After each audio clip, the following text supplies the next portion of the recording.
Hello again, race fans. Welcome in to the Music City here in Nashville, Tennessee, just outside, about 15 miles east of Nashville. It's the BRB Buttkicker Cup Series coming at you live here on Tuesday nights on VirtualRacing.Network. Hello again, everybody. I'm Trevor Greenfield, and we are set for a fun-filled evening here at the Nashville Superspeedway for the Bask Bank 225. 45 laps in the first stage, 90 laps in the second, and 170 laps overall. And of course, tonight we actually have a surprise for you, although it was intended for last week, but he was out sick. We're actually joined by a very familiar voice here on VirtualRacing.Network. It's Christian Snyder back in the booth with me. And Christian, so great to have you back here. Of course, last week, Full Send eSports with Ronnie Norman taking victory. And here we bring it to Nashville Superspeedway. Congratulations on Full Send getting the first win of the season here in the BRB Buttkicker Cup Series. What do we have to expect here from Nashville Superspeedway? Well, hopefully another win for Full Send. No, I'm kidding. But it was really cool to see last week. But it's going to be a great show here tonight. Nashville always puts on some good racing, some side-by-side racing. It's usually pretty hard to pass here, though, so we'll have to see how these guys handle it. But should be fun. I'm glad to be back. Still have a little bit left in my voice that it's not quite full there. But I'm glad that I'm feeling better and able to be here. Well, of course, we're so pleased to have you back with us and get a chance to call for the first time the BRB Buttkicker Cup Series. And, of course, it was a barn burner last week here at Daytona. So much fun, very controversial finish. But as we mentioned, Ronnie Norman walking away with the victory. However, there is a different points leader, not Ronnie Norman. In fact, it's Bill Hales, who had the most points overall last week, and so he's going to come in with that points lead coming in as some of the drivers are qualifying out there right now. You see Richard Wolsifer for Limitless eSports out there right now, Gavin Rogers for Next Level Motorsports, and two of his teammates, Stephen Borbell and Adam Buzzio for Next Level Motorsports, all taking up the top three spots right now. Wolsifer, one of those top contenders, and right now he slots into 7th, just behind last week's winner, Ronnie Norman. So, what do you like this track, Christian? Of course, you know you're a winner over in the Nora series that we've also covered here on VirtualRacing.Network. What do you think of Nashville, and what's your take on it? Well, I've only run it once or twice, and I've just never been a fan of this track. It's a difficult track to get right. Trucks are a little bit easier than the cup cars, but this track, I don't know. It's one of those tracks that you either like it or you hate it, and I'm kind of in the middle. I do like the flatter type tracks where you have to, use the brake to get into the corners and let the car settle. But at the same time, I don't like braking that often. So it's one of those tracks. It's hit or miss with a lot of people. Yeah, definitely one of those polarizing tracks. Some people absolutely love this style of racing. You can see how difficult it is there for Evan Patinko to get off of the racing surface and onto the pit road entry. This is one of those tracks where pitting in and pitting out is going to be a little trickier for some of these drivers. Christian, it's always one of those strategy things, getting in and off of pit road. It could be a big factor here tonight, especially if it stays green. But again, with possible cautions, the number of times you got to get in and off of pit road, taking two tire strategies like that might end up being a big factor in the long run. So with that, let's go ahead, as they're just finishing up qualifying right now. We're going to take a look at the drivers' points as they come in to this race. After one round, it is Bill Hales who sits atop the points order, as you can see right there. And it's not a very large margin, just 1 point back to Ronnie Norman. But you see those bonus points. That is why Bill Hales finishing at the top of the first two stages, and as a result, ending up there at the top of the order. Gregory Shaw in third, Alexander Light in fourth, and Jeremy Clapper-Newell in fifth. This is a brand new series, just one race down, so of course just that one win in that winners column for Ronnie Norman. And with that, let's go ahead and jump over and take a look at the starting grid for tonight's race. Round number 2, the Bask Bank 225 at Nashville Superspeedway. Taking pole position is Gavin Rogers for Next Level Motorsports. Congratulations to him. Starting alongside him will in fact be last week's winner. We didn't see him get in that fast lap, but Ronnie Norman puts it into second for Full Send eSports. I think he wants to back up that great finish from last week, and congratulations to him for doing so. Stephen Borbell on that second row for Next Level, and alongside him, Adam Buzzio for Next Level as well. So 3 Next Level cars in that top 4. Brady Motes in 5th place for Full Send, and alongside him will be Carl Pooler for Limitless. In 7th place, Richard Wolsifer, and next to him, Gregory Shaw.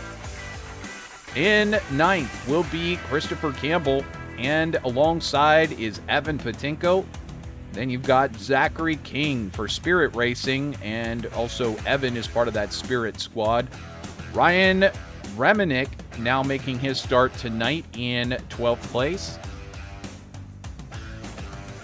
Alexander Light, he took one of the stages last week.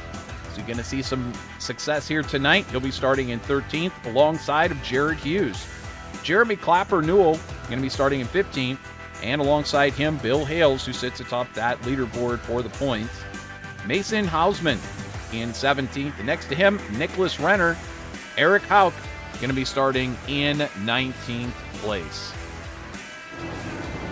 Tell you what, it's going to cause a little bit of time to get me familiar with all these guys' names. You know, I'm so used to knowing everybody, all these guys. I don't know any of them. You know, obviously Norman and Motes. I've seen Patinko before, but everyone else is kind of new to me, so I might have to call some numbers instead of the names until I get a couple weeks under my belt and get these guys' names learned. Yeah, definitely. It's always fun covering a new series, new drivers.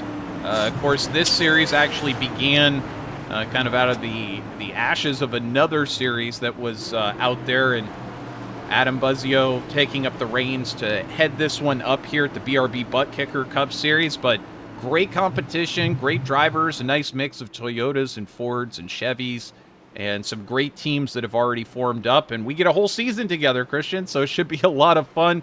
Gavin Rogers, Ronnie Norman on this front row here. We're about ready to kick this one off. Green flag is out. Barney the flag man waves that green flag. We're underway here at Nashville Superspeedway.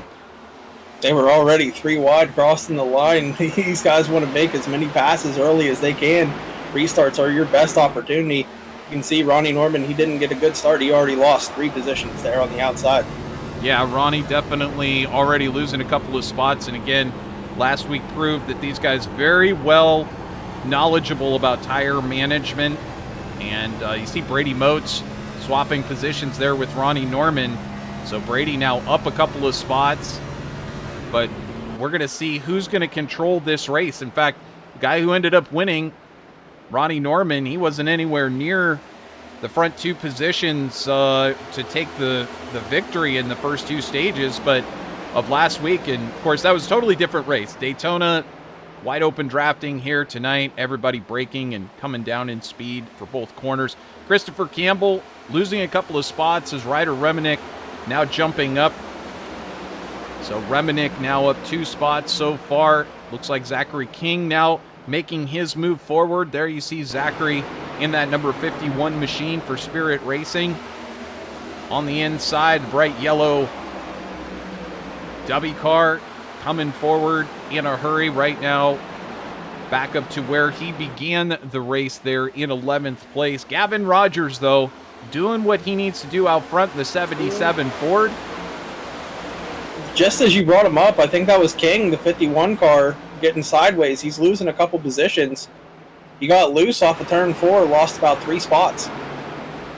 Yeah, it's the old commentator's curse. As soon as you talk about somebody I don't know if they hear themselves on broadcast out of the corner of their ear or if it's just a coincidence, but fortunately he's dropping back. We got a new leader, Stephen Borbell, coming forward for Next Level Motorsports, displacing Gavin Rogers. And then you see how close that Brady Motes has gotten there in third place. He's looking for more. Yeah, it looks like he's rolling the bottom a lot better, getting down to the orange line, and this track is one lane dominant. Everyone who runs the bottom. We've got a yellow. There is a big wreck, and I believe Richard Wilsifer as part of that. They're still wrecking out here. We got one going into the inside. Well, that's Evan Patinko. And I think Zachary King, yes, Zachary into that outside wall. Carl Pooler part of this as well. Yeah, the track was kind of blocked up, and everyone was trying to get on the binders, and if you don't have the brake bias set right, you're going to get into the wreck, and unfortunately, I think that's what we just saw happen. A lot of guys got onto the brakes and started wrecking, trying to avoid this thing. We'll take a look at what caused it. Well, take a look here at Carl Pooler, who ended up getting into the middle of this. I don't know if he was the cause of it, but there he makes a contact. Oh, man. That actually wasn't Pooler. I believe that was Wilsifer who got caught up in the middle of that. Let's back it up and take a look at what he saw. It's the 45 here. He's going to get into the back of Wilsifer right there. Just barely tagged him, sends him around. And then cars just start piling in here. Everyone getting on the binders, trying to avoid it there. Yeah, and that's Gregory Shaw right on board with that 45 machine right now. Looks like Wilsifer kind of breaking a little bit ahead. A little tricky to get it right through these corners. Everybody on a little bit of a different line. I'm not sure. It almost looked like Wilsifer got a little loose maybe in front of him and checked up a little bit. Yeah, he got ever so slightly loose. He tagged, I think, the yellow paint, got loose, and was trying to catch it. And Gregory was lifting, trying to give it to him, and just got a little bit too close. And once you're so close to the back end of a car, it takes all the air off the spoiler and gets them even more loose. So I think he didn't really touch him until after he was already sideways. But, oh, man, Evan Matenko, hard hit there. Oh, he gets hit by the 51 there as he's coming down into the grass. My goodness. Just a number of hard hits here. I know Christopher Campbell going to get caught in the middle of this one as well.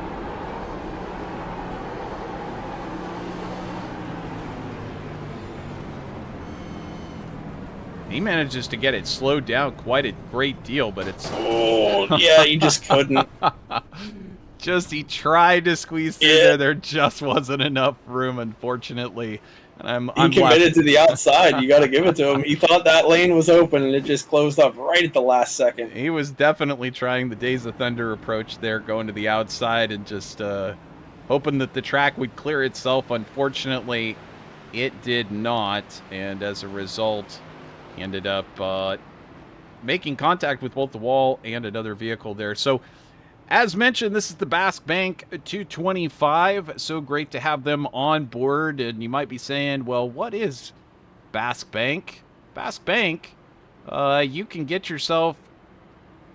they have airline miles. So you can get 2.5 airline miles for every dollar in your savings account annually. And, if you would prefer, they also have a 5.1% savings account as of the time of this broadcast. 5.1% APY savings account. So definitely, if you're into saving money towards your goals, definitely check out Bask Bank, baskbank.com, and give them a look over and see if it's not worth maybe moving a little bit of money over to Bask Bank. They also have CDs and all kinds of good investment stuff. Of course, Sundance Pizza, another great sponsor out of Wickenburg, Arizona. We talked a lot about them last week as they were the race sponsor. And also Trivista and Idealease, a couple of great sponsors here in the BRB Buttkicker Cup Series. So, Christian, we're already under caution here. We're on lap number 9. Little too tough to tell whether it's going to play out this way with cautions. Is this going to be a regular occurrence? But what's your take here? As we've still got a long ways to go in this first stage. If you're a driver here, are you going to be planning for green flag runs? Are you going to be planning for lots of cautions? What are you thinking it might develop into? I think it's going to be a green flag run. We got the wreck out of the way. Someone got loose on the paint. I think everyone's going to take note of that and be like, okay, well, I can't touch the paint now. That's a no-no. So I think everyone's going to calm down, and it's going to go green the rest of the way until the stage caution. I believe there's stage cautions. I'm not fully aware of everything. I'm coming in kind of fresh to this league, but yeah, it should go green until the caution, and I think we might see some green flag stops here tonight. This track kind of allows green flag racing, especially when it's bottom dominant. Yeah, definitely. It's 45 laps here in the first stage. 90, let's see, 90, I believe. Well, we are green once again. What a jump. Fantastic jump there for Borbell and Rogers to be able to jump out so far. But there's Ronnie Norman, who manages to get around Brady Motes there for that third spot. And you see he almost got a tap. he got really close to the bumper there. And maybe got side by side. They are battling hot and heavy, as are Jared Hughes and Adam Buzzio right there. Next Level Motorsports, Adam Buzzio, and the admin here in the league. Finally, how about that helmet for Jared? That was pretty neat. Had a bald eagle on top of it there.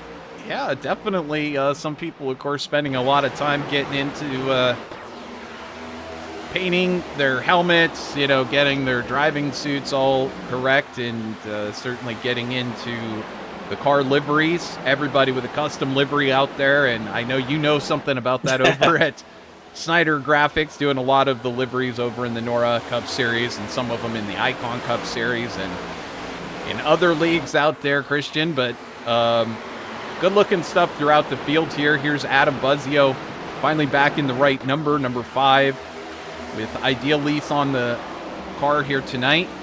That's a pretty cool paint scheme with all of that chromery going on.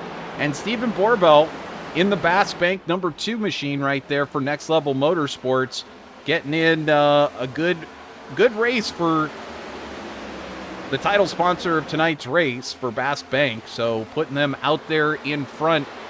Gavin Rogers falling back a little bit there from where he qualified on pole position, now sitting in second place. And you see Ronnie Norman, just like Brady Motes, who's right now just behind Ronnie Norman.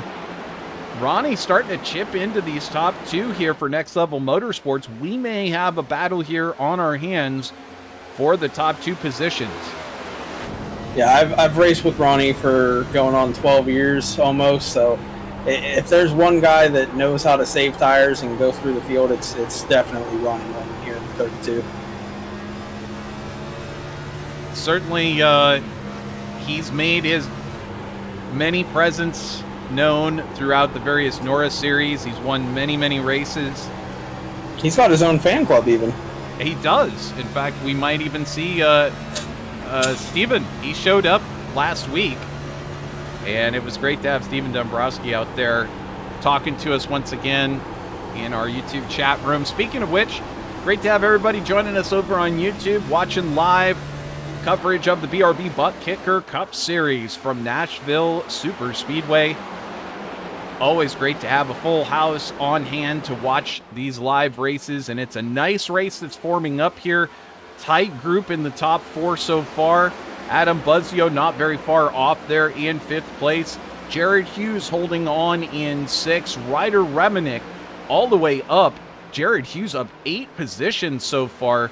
This guy may be somebody who we need to keep an eye on in that number 98. He's got a good-looking helmet, too. Yeah, he's starting to kind of squeak into that little battle there for the top 5, but back on the field here, 92 of Ryder Remnick. Looking back on guy getting loose, I believe that's 92 of Hawk. Yeah, that is Hawk, and I was just going to mention he was up 11 spots, Hawk was. Well, I get the John Deere sponsorship, but I don't think he wants to be in the grass at the moment. No, and, that's a little too fast to be mowing the grass. You want to go nice and slow, get that even cut. He gets that 22. That was not even. It was not. Not really supposed to leave tire tracks in the grass either.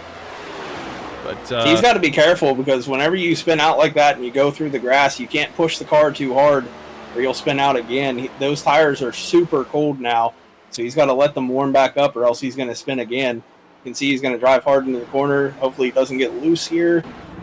Well, we'll back it up here and see if we can figure out exactly what took place for Eric, as he was, as I mentioned, right in the middle of that battle.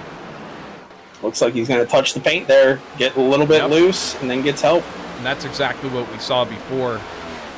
Just get loose off the corner. And we've talked about this so many times in other broadcasts, Christian, but these cars are so finicky in how you get in and off of the corners. Weight management on these tires with this next-gen Cup car is just, it's something else. It really requires finesse and so easy. We've seen the best of the best get it wrong once or twice. Yeah, this car, it does not have that many fans. A lot of people were saying, hey, let's go to a different vehicle until they fix this one. And they've been making slow adjustments to this car, making it better and better. But I do believe that iRacing needs to take a look at maybe a wholesale change on the tire model for these cars, and the underneath part of the car needs fixed because it's bottoming out at a lot of tracks. Well, and anything that doesn't replicate real life is something that iRacing is always, always kind of committed to trying to make it as close to real life racing as possible. Evan Patinko right now trying to do his best to get back into this race for Spirit Racing. Right now back in 12th place. He had that incident earlier on that he got caught up into, but right now sitting back in 12th. And you can see that rear spoiler, it's bent up, so that's not very good for aerodynamics. You can see that gap right there on that left rear quarter panel. That's like a parachute basically for him, and not really helping him.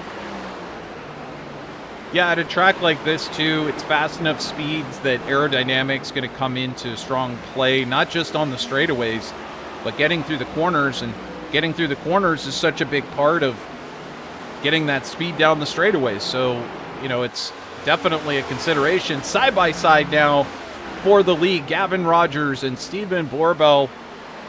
Rogers now edging ahead his teammate as Brady Motes gets by Ronnie Norman, his teammate, over a full send. And now we might have that challenge we were thinking we might have for second place. Brady Motes starts to line up Borbell. He's going to take a look to the inside here, Christian. He's got a good run on him. The inside's the preferred lane, so he should easily clear Borbell here in the next corner. He's going to take a conservative line, though, into turn one. He's going to get the run off the corner. Let's see if he can do it through 3 and 4 here, side by side, almost dooring each other down the backstretch here. You can see how much earlier Brady gets off the throttle going into the corner. He's going to drift up a little bit.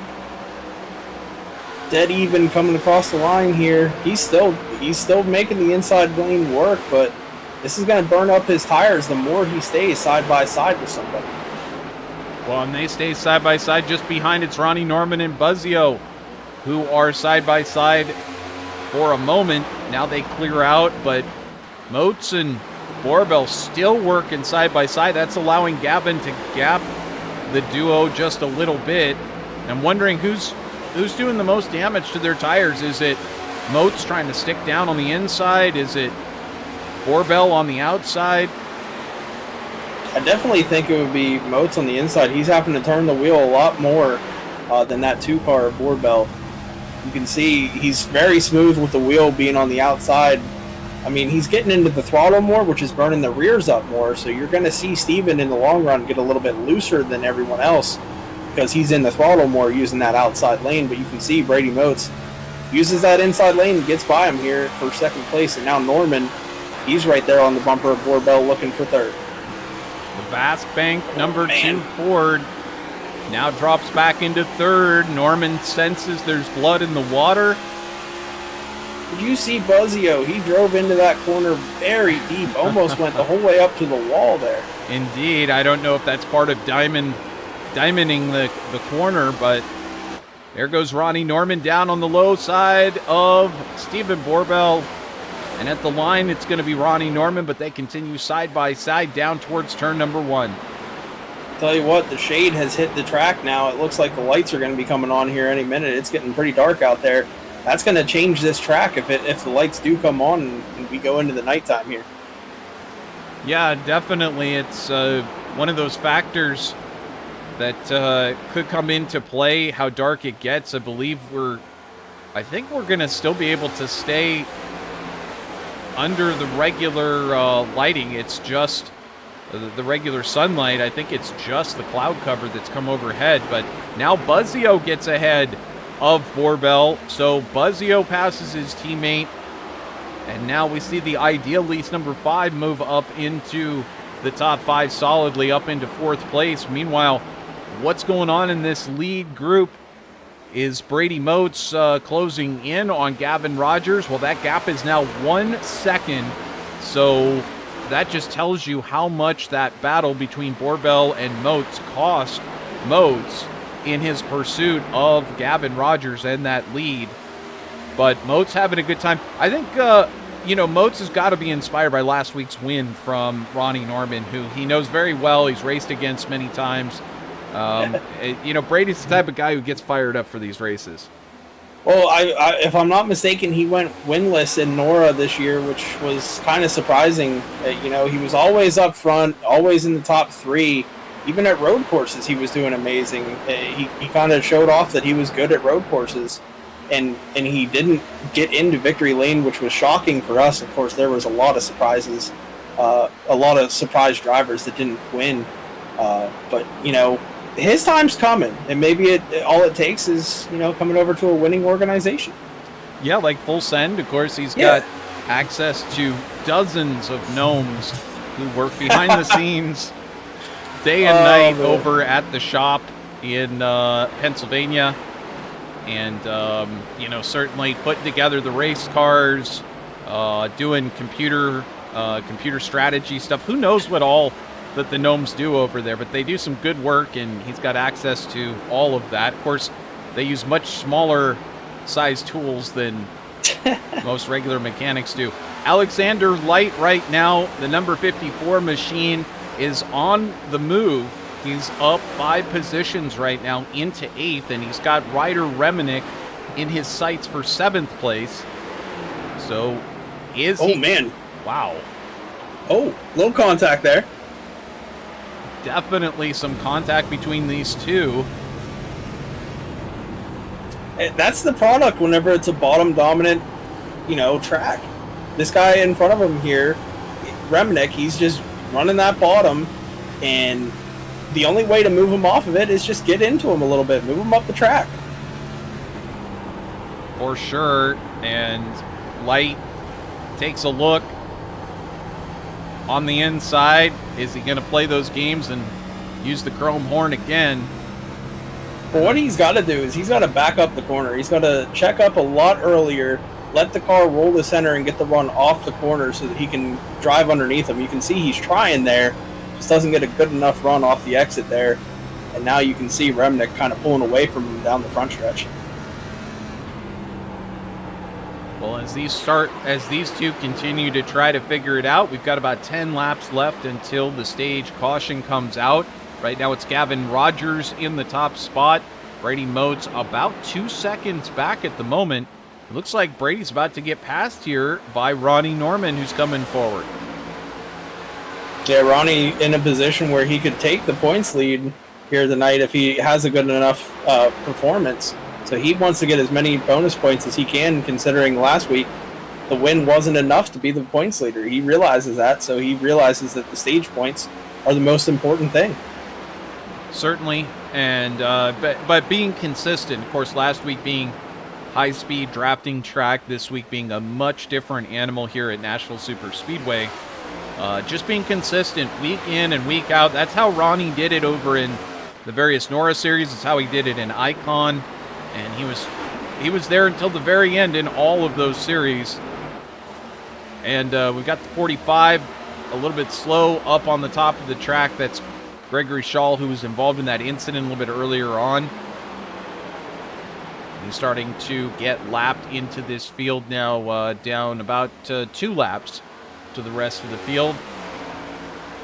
Zachary King now the last car on the lead lap as Gavin Rogers continues to speed his way around the Nashville Superspeedway, putting in the laps for Next Level Racing, currently about a 2.25 second gap, and I think Ronnie Norman, we'll have to see, he's not really settling.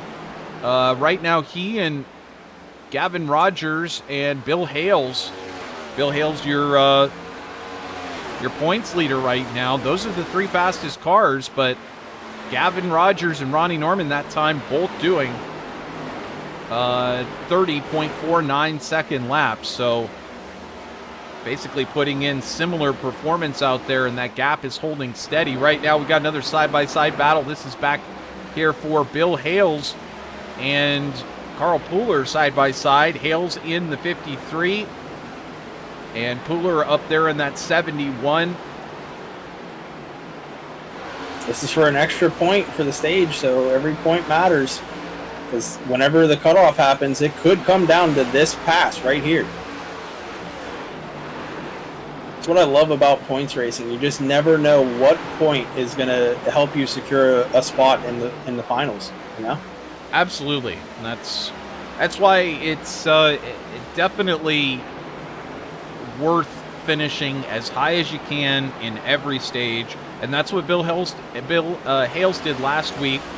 He did not win a stage, didn't win the race. He just finished high up in the order for each stage, and as a result, he walked out of there with the points lead. Tonight, he's back in 9th place, and Ronnie Norman is showing very well at the front of this race. We'll have to see if Hales can move up into that top 5. Otherwise, it will be Norman that walks out with the lead. But again, it's all about being consistent. If you can finish in the top 10 every single race, every single stage, you're going to be well up there in the championship order. It doesn't matter whether you're running in the top 3 or just the top 10. And Hales right now trying to hang on to as many points as he can, up into 9th place, up 7 positions from where he started. Jared Hughes and Stephen Borbell. Hughes is up 9 spots, so that number 98 Chevy starting to come forward as well. He's not signed to a team, but he's putting in a great effort right now, getting around Borbell for Next Level Motorsports. And you can see behind them that the 22 of Hawk, he's kind of rebounded from his spin through the grass. He's 1 lap down. He's in that position right now to get the lucky dog. But you can see right in front of the leader is King. He's about to get put a lap down, so Eric is saying, please don't lap Zach. Please don't lap him. But we're coming to get, I believe, 1 to go here. I don't know. Can King hold off and stay on the lead lap here? I think he's got the ability to do so, but he is driving it up the track. In fact, he's going to let the leader go right on by. Oh, in fact, he goes up and tags the wall a little bit there, King does, as Rogers now puts him officially a lap down, and that actually puts King into a tough position because he may have to stay out there while everyone else pits just so he can get that lap back. Yeah, this is going to be tough there for King and Hawk. One of them going to get the lucky dog, but the other, they're going to have to pit and stay 1 lap down. This is going to be tough. We are on the white flag here. White flag is out from Barney the Flagman for stage number 1 of round number 2 for the BRB Buttkicker Cup Series. Gavin Rogers so far hanging on to the top position. 2nd is Ronnie Norman, and 3rd, he's dropped back a little bit, Brady Motes in that 3rd position. Adam Buzzio in 4th place, and Jared Hughes. That is your top 5. And that is how they'll finish out stage number 1 of the Bask Bank 225 for the BRB Buttkicker Cup Series. We're going to take a momentary break here. We're going to hear from one of our sponsors, and we will be right back here on VirtualRacing.Network. Don't go anywhere. Got lots more great racing to come. Stay tuned.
welcome back here on VirtualRacing.Network. I'm Trevor Greenfield, joined in the booth tonight by Christian Snyder, who was absent last week. Big shout out to Marty Sakala, and very big thank you to everybody who has joined us and is watching over on YouTube. And, of course, Alex Axman, who joined us last week in the booth as well. Big shout-out to those guys filling in for Christian. But, Christian, so grateful that you're over it. I know that was quite a sickness. A lot of people going through that, man. Okay, and actually, Alex getting sick right after our broadcast. Lots of people I know getting sick, so definitely it's stay healthy out there, everybody. But right now, BRB Buttkicker Cup Series looking very healthy, and there goes Zachary King getting his lap back, so he's feeling pretty healthy right now himself. Well, he got his lap back, but if he pits right here, he's going to lose it. So, he's coming to a stop here. Is he trying to, what's he trying to do? I don't know. He's figuring it out. Here he goes.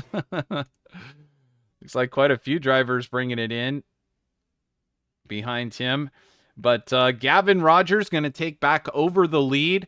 Ronnie Norman in second. Somehow Zachary King was listed as being in the lead of the race, and now he's falling out. So something happened with timing and scoring that I'm not entirely sure. He was a lap down, and then they pitted. Everybody else pitted under the stage caution, but somehow King was shown a lap up on everybody. So he's come through the pits, and now he'll come out most likely at the end of the longest line here, and that will reset the order to the way that it should be. But Gavin Rogers, fantastic opening stint for him. Congratulations. A couple of other drivers doing a fantastic job. Ronnie Norman, Brady Moats right up there in the top three and working hard. We'll have to see if Gavin can be able to open up that gap as he did in that first stage. And we saw Borbell, who led quite a few laps. Right now he's back in sixth position, not very far back with that Bask Bank number 2.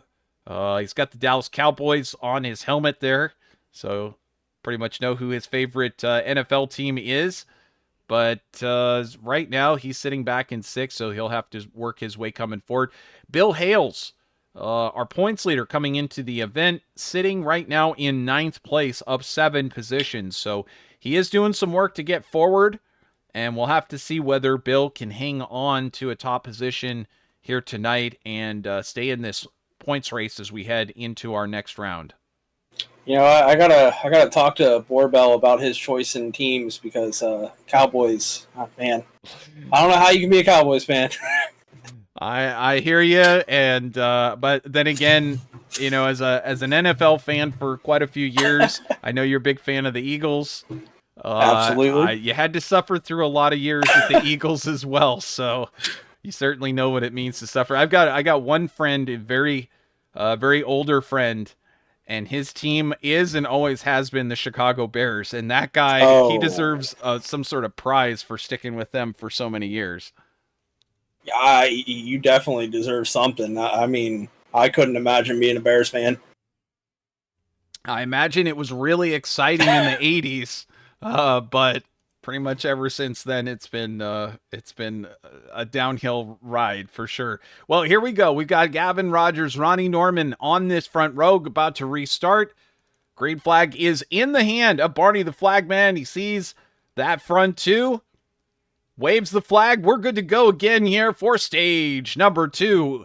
The BRB Buttkicker round number 2 here at Nashville Superspeedway. Gavin Rogers, big jump there out into the lead. Ronnie Norman in second. Adam Buzzio, huge run through the corner. He's able to take Brady Moats, who's in the middle of a sandwich with Carl Pooler on the inside. Pooler. Oh, man, they're still 3 wide. Oh. Pooler forcing that issue to the inside. Moats has to bail out of that fight. Now Moats stuck back in 4th place with Buzzio in 3rd. Restarts are the only true way that you can get good passes done, and Adam Buzzio took advantage of that early as he could, and now it's going to be bottom dominant. You're going to see all the cars running the bottom lane because that outside it's not there. It never is for Nashville. No, it's one of those tracks where it's, I mean, it could, if it gets rubbered up enough, it could potentially become a factor. We've seen that at other tracks as the race goes on, but we'll have to see. Ooh. That outside line being dominant. That might be the factor. Ronnie Norman starting to close in. Bill Hales now making moves. He's up into 5th. Move Bill Hales, the championship leader, into that top 5 for the first time tonight. Yeah, there was a big bobble by Brady Motes that kind of checked up the 71 of Pooler, and that allowed Hales to get underneath him. But now Pooler comes back on the bottom, gives him a little bit of a shot to the door here. He's going to go back into 5th position. And now you can see Hale's going to lose another spot here to the 2 of Borbell. Borbell fighting back with that machine that was up there in the lead for very large amount of laps, in that first stage. And he's trying to get back up there, join his teammates at Next Level Motorsports. Now, fastest lap of the race last time by Ronnie Norman as he starts to close in on Gavin Rogers for the lead. Yeah, it usually takes him a while to figure out a track. You know, he's usually never up there getting poles. He usually starts like 10th on back and just slowly, gradually makes his way through the field. And that's kind of how it's been for, the 8 or 9 months that I've been here with VRN. It's always been he's just slowly up toward the front, and then you started giving him the name Stormin' Norman, and it kind of stuck. Yeah, Norman, one of those drivers who definitely is not afraid to earn his way up to the front over the course of the race. But hey, when you qualify towards the front, you don't have very far to go. It's kind of fun to hang out at the front of one of these things because you get a chance to avoid a lot of the incidents. Just taking a quick look back here, Carl Pooler recovered after that earlier slip up here in this second stage. Right now, last time by, he set the fastest lap of the race with a 29.71. And we look back here, Gavin Rogers under fire again from Ronnie Norman. That time he set the fastest his personal best sector 1 of the race. Gavin just getting into these brand new tires and starting to get him up to temp. But he's under fire, hot and heavy from Storm and Ronnie Norman there in second place. You can see Ronnie kind of running a higher lane, which is unusual here at Nashville, but he's entering a little higher, dropping down to the bottom, kind of rolling the center, and having a lower exit, staying away from that wall, which is interesting as we got a battle for second now. Brady Motes and Buzzio side by side. Certainly looks like Motes going to clear him. Yeah, Buzzio and Motes are now entangled in this battle as Buzzio got around Motes on that restart. That was fantastic heads-up driving from Buzzio. Take a look at that battle as it occurred here on board with Buzzio. This was at the restart. He managed to get around Brady Motes, and you can see he just was able to get up into the gears a little bit faster than Motes was. It almost looked like Motes even hesitated on a gear shift, almost missed a shift, and that allowed him to get a better run. And you can see he just used the outside and pulled around him. So solid run there from Buzzio, but now Motes manages to get back around as we were taking a look at that. This was just a moment ago. It's Brady Motes. I guess Buzzio getting off the corner a little slow.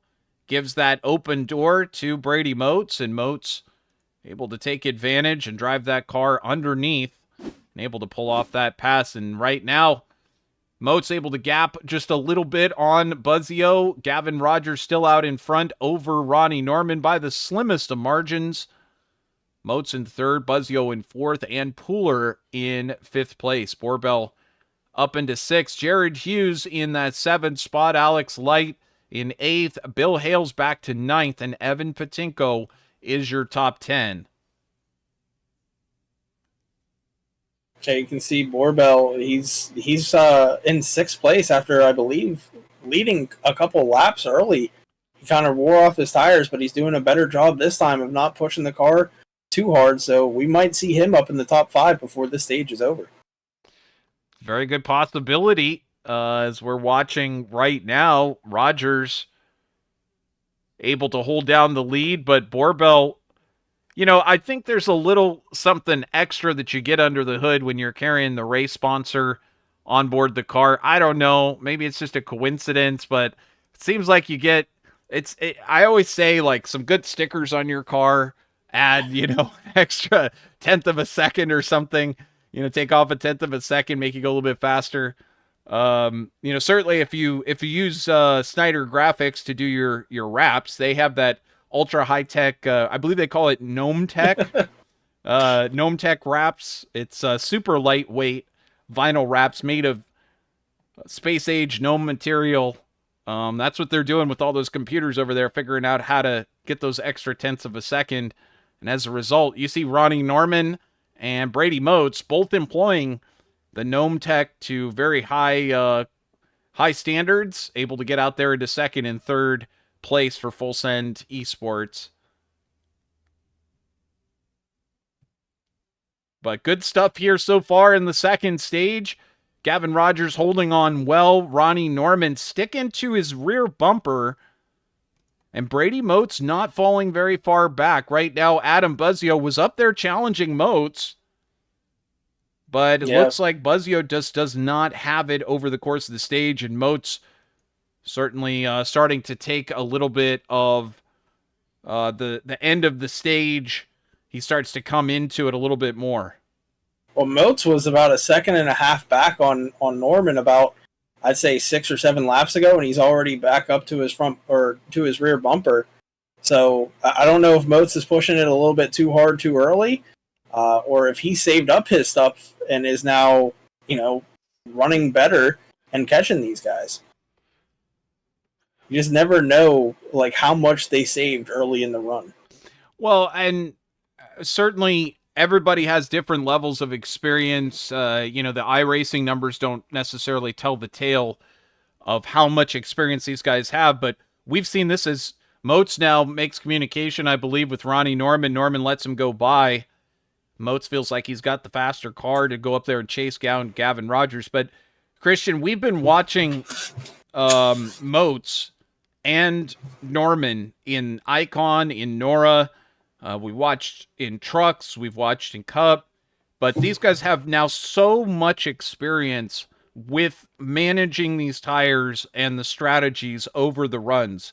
I mean, it's a very different thing when you're in the official races. There's usually a lot of cautions. It breaks it up. But when you get into these league races, like this race here tonight, you get some of these longer green flag runs, and you really do have to have that experience for managing those tires and making sure you don't overcook the tires into the corners. You don't push the car too much early on in the stage.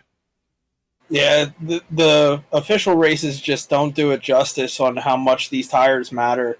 Like you said, they're kind of short, and it's broken up by cautions all the time, so you don't really have to save tires at all when you're doing those officials. It's just push as hard as you can, get up to the front, and hope that there's a caution or two that you can get new tires.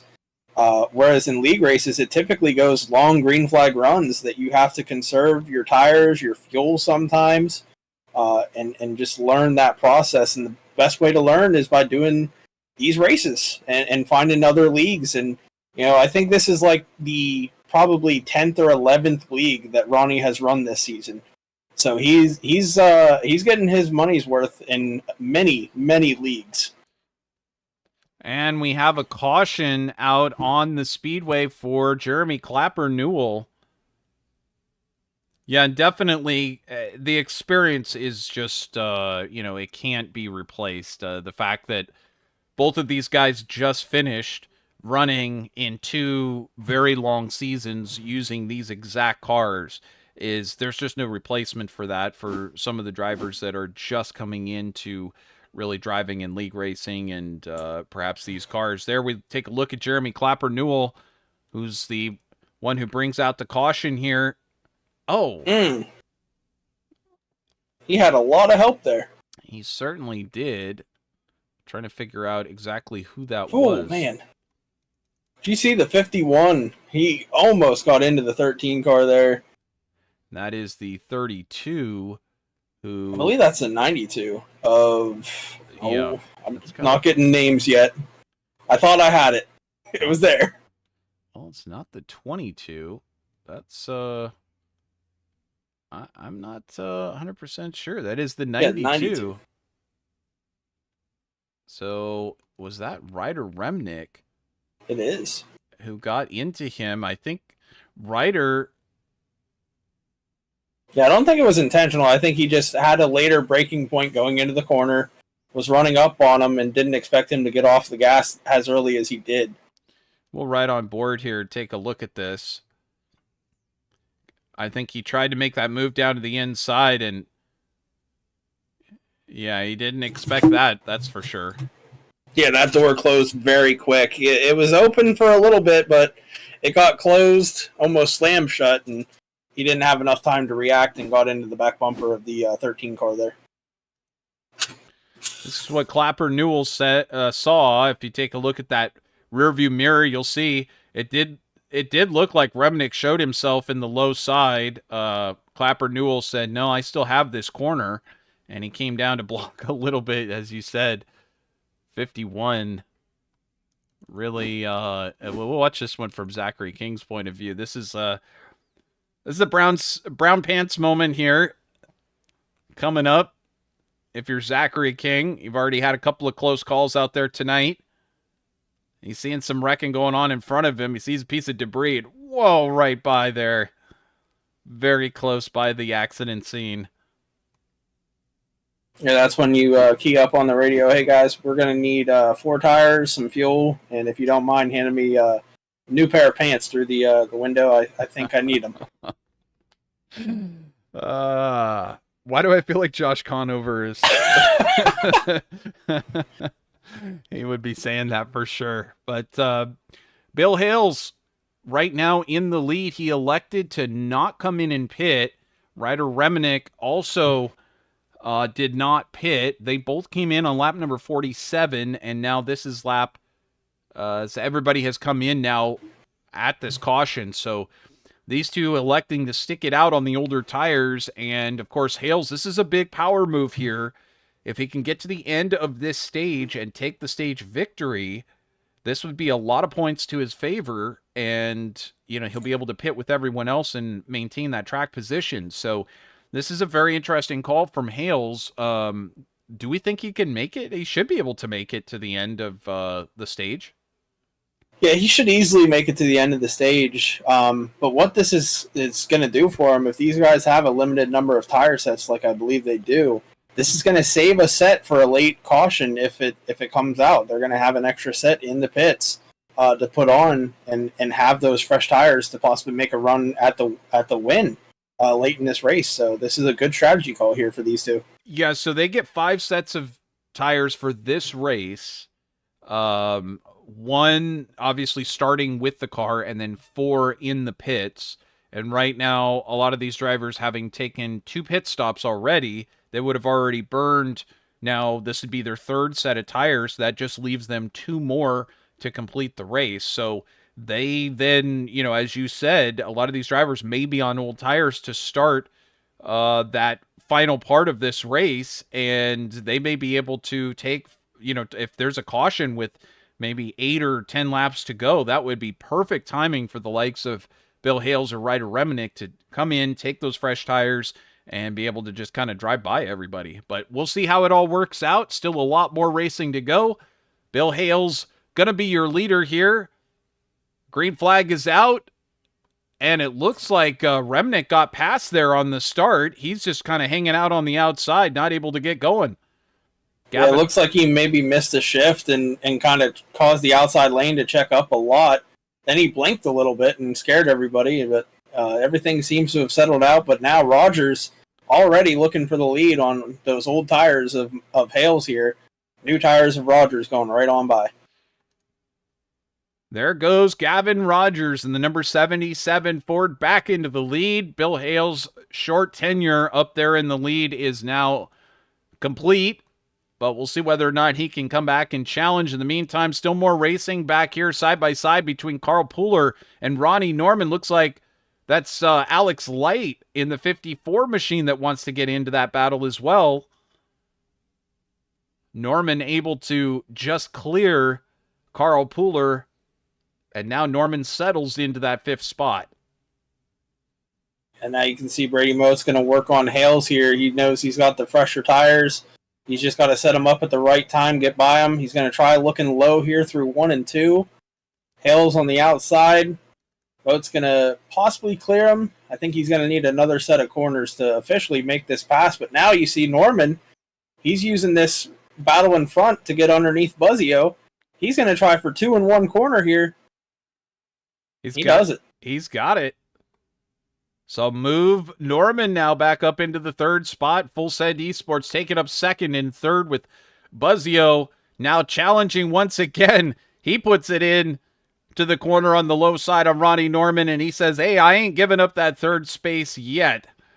Yeah, he had a great crossover move out of turn 4 last time, got underneath Norman on the front stretch and was able to make that move.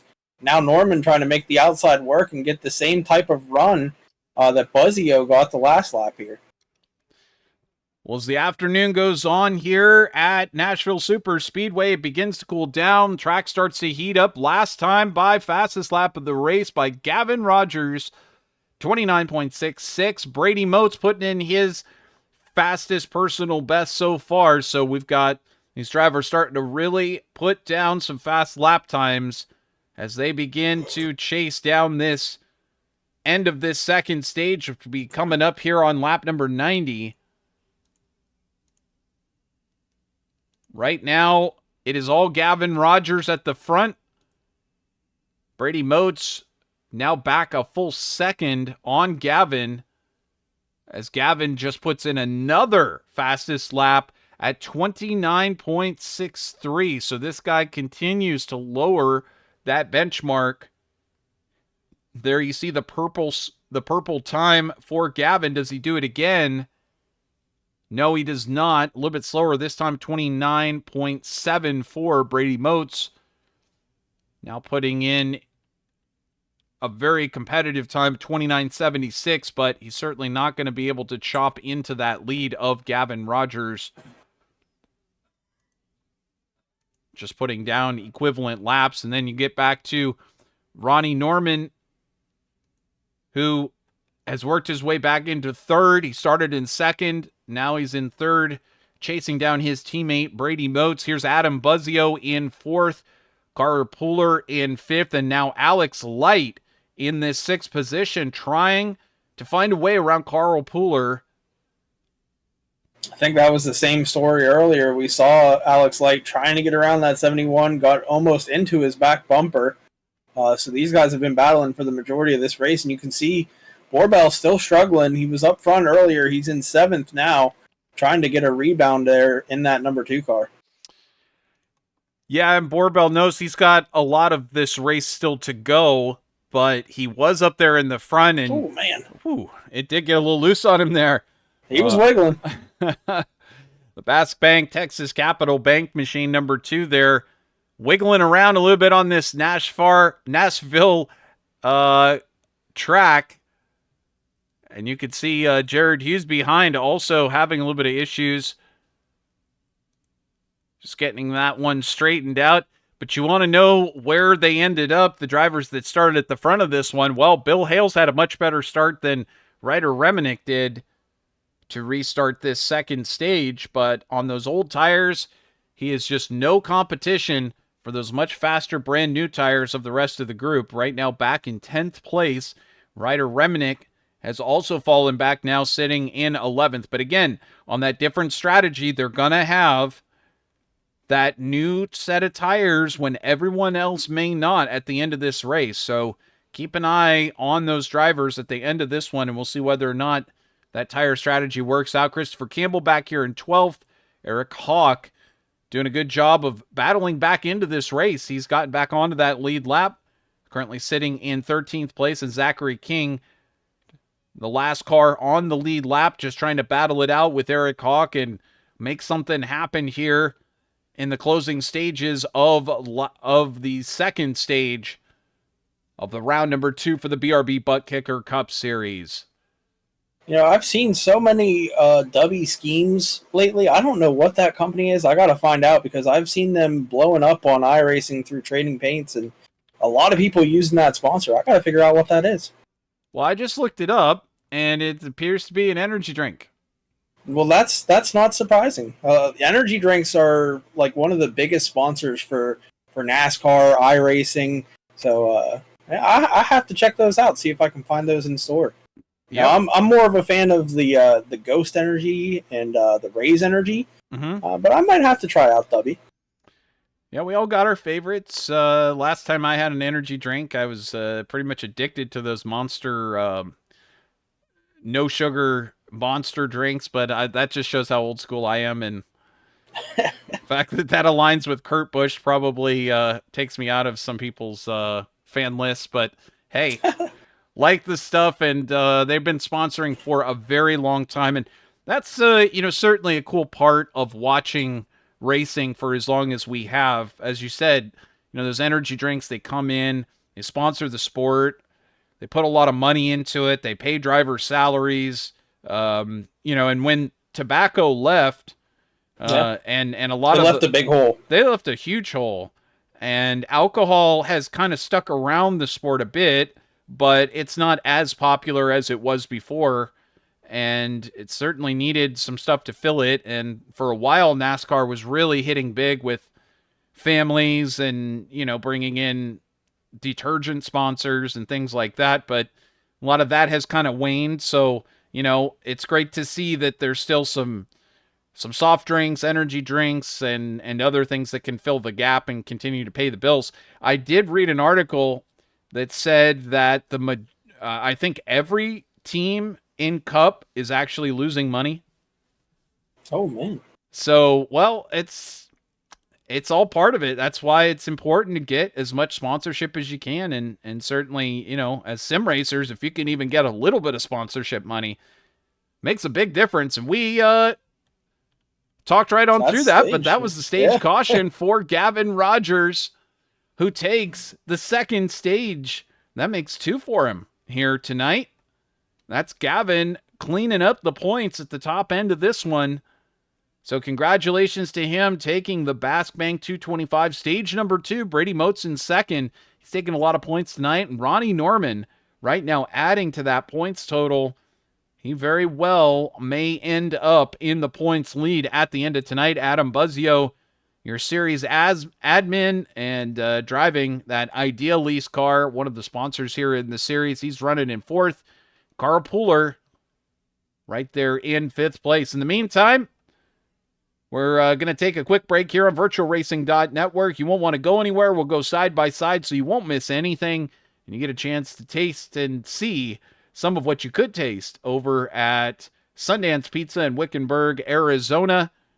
It's a great place filled with all kinds of awesome food, from subs to hot dogs, wings, onion rings, shakes, and of course, fantastic pizza with great reviews over on Yelp out of Wickenburg, Arizona. You can't miss them.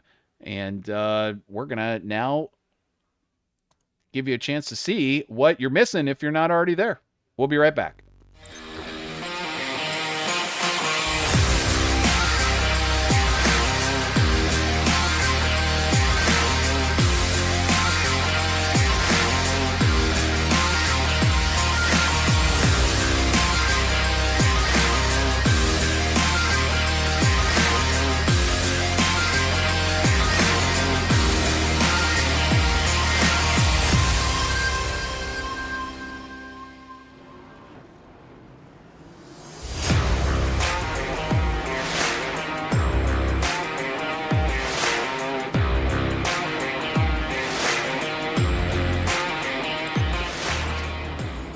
And welcome back here on VirtualRacing.Network. I'm Trevor Greenfield here in the booth in VirtualRacing.Network studios, joined by none other than legendary sim racer and race winner over in the NORA series. This is Christian Snyder.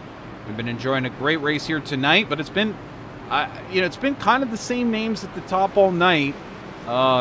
Even though, we saw Gavin Rogers start from pole, it has really been a Gavin Rogers night. And Stephen Borbell got up there, Brady Moats, Ronnie Norman have shown well, but so far it's been all Gavin Rogers.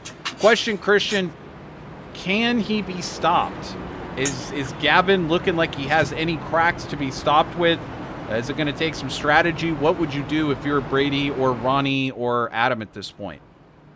Well, I've said it many times throughout the times that I've been on VRN.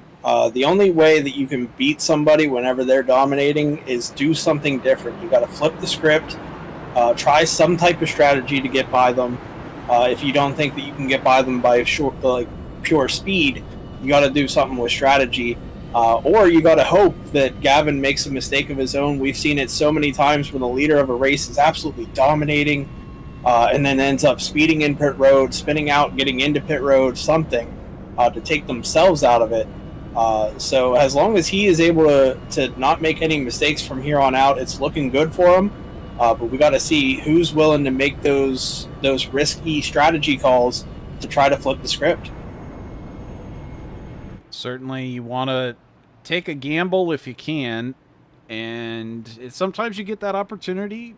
Sometimes it presents itself right into your lap. Sometimes you got to work for it. You got to create your own strategy. And one of the advantages that both Gavin and Brady and Ronnie and Adam Buzzio have is that they have their teammates that they can work with and try and enact a strategy. So as you see them going through the choose right there, Gavin, has a chance to work with Adam and say, look, let's try this, let's try that. Adam, can you try and maybe attack Ronnie? Or, can you try and hold these guys off of my rear? And you saw that actually work for Gavin Rogers, where he was able to pull out quite a big gap as Brady was fighting with I believe, Borbell for a while.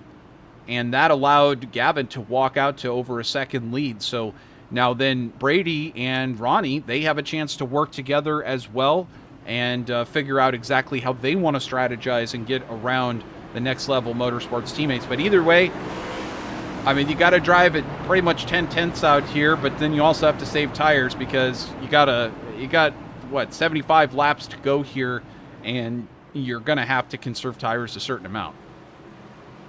Yeah, you're definitely going to have to conserve tires and may even have a green flag pit stop here within about 55 laps. So definitely need to conserve, and you got to figure out when you want to make that green flag stop if it's going to happen. As we are going to go green here as they're in the restart zone. We're back green here in Nashville.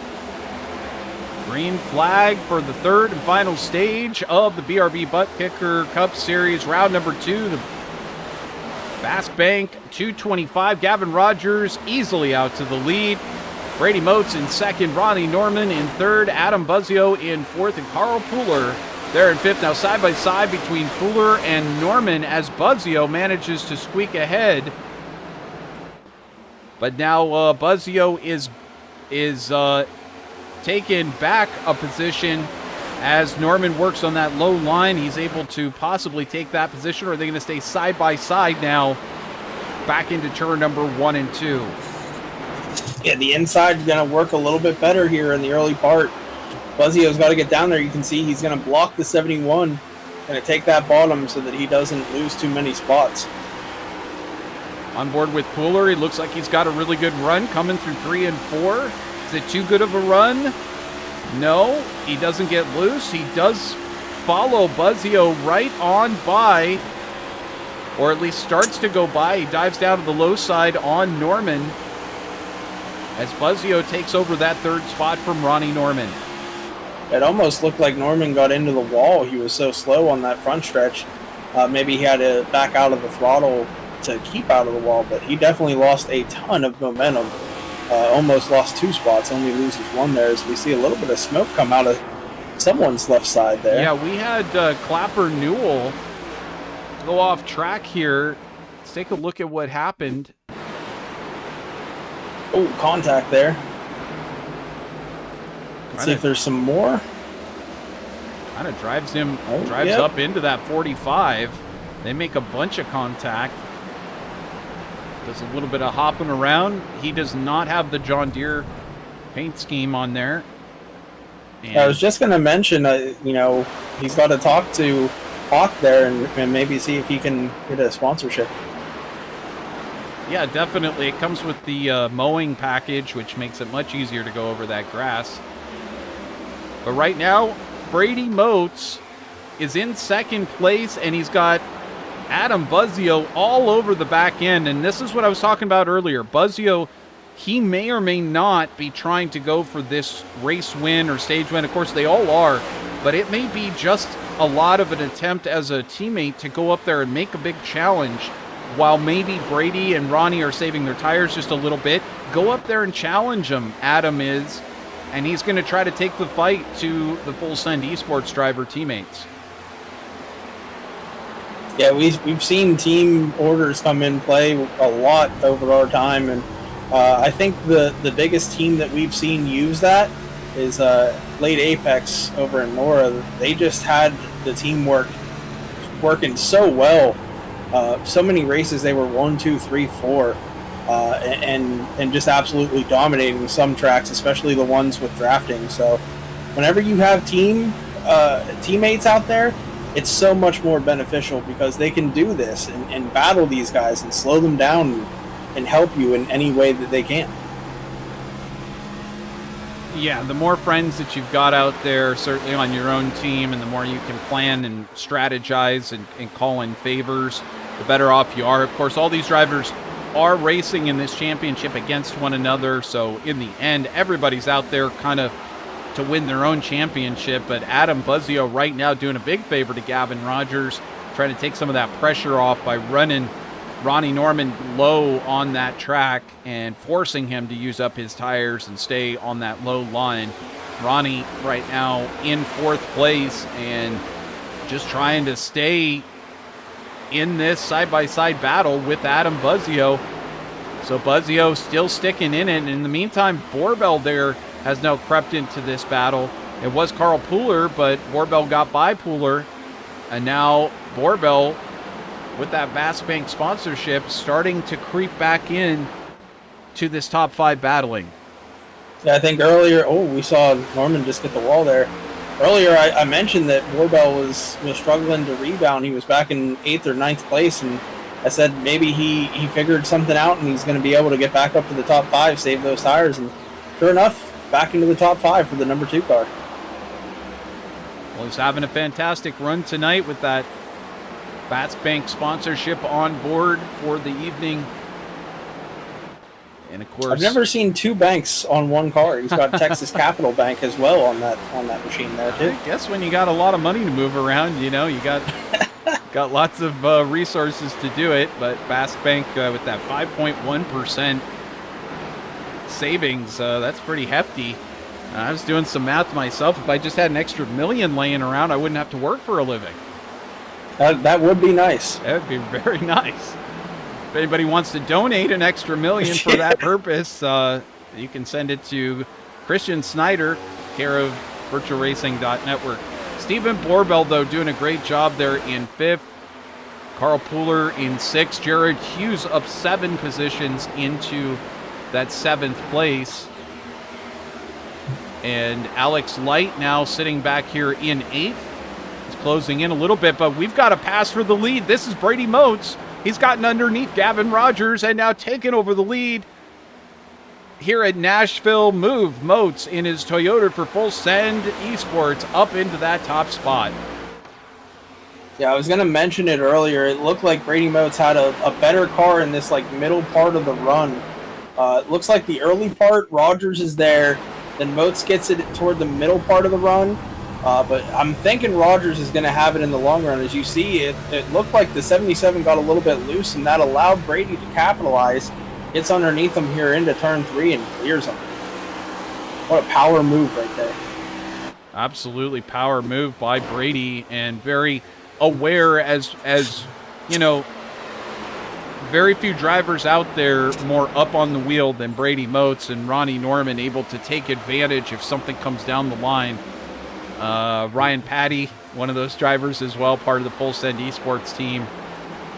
who manages to snag those positions whenever he can. But Gavin Rogers now back into second place after that little bit of a bobble. I wonder if he's going to be able to recover from that, as he has not yet let Brady Motes out of his sight, and he's had speed all night. It's not like Rogers is streaky here. It's not like he is, coming up there and there for the early part of the stage, but then he falls off. He's had speed in the beginning, the middle, and the end of the stage. So we'll see if he can recover from that bobble and get up there and challenge once again on Brady Motes. Yeah, for those who have been with BRN for a while may remember that Brady Motes, middle of the year, actually injured his knee very severely racing on iRacing. He went to get on the brakes and his knee, one of his tendons ripped in his knee. And it took a while for him to get back to 100%. And the first race he came back was a road course where he finished top 3. It's absolutely true, and that was very impressive. And in fact, I would say that was the start of his real resurgence also. He had been a good runner, but not able to get those consistent top finishes. But with his consistent finishes at the end of the season, he was able to get into the championship for both the NORA Cup Series, the playoffs for both the Cup Series and the Icon Cup Series. So it was, a good end of the season. It didn't turn out the way that he wanted. He didn't end up winning the championships. But as a result, he carries a lot of that experience. And having worked through an injury already, I think it makes you a better driver. And that's exactly what we're seeing out of Brady Motes tonight. He's had to work his way, be patient all night as someone else has had the top car. Here comes Gavin Rogers now diving back down to the low line. On Brady, is Gavin going to have the speed to be able to pull off this pass? Side-by-side pass the start-finish stripe.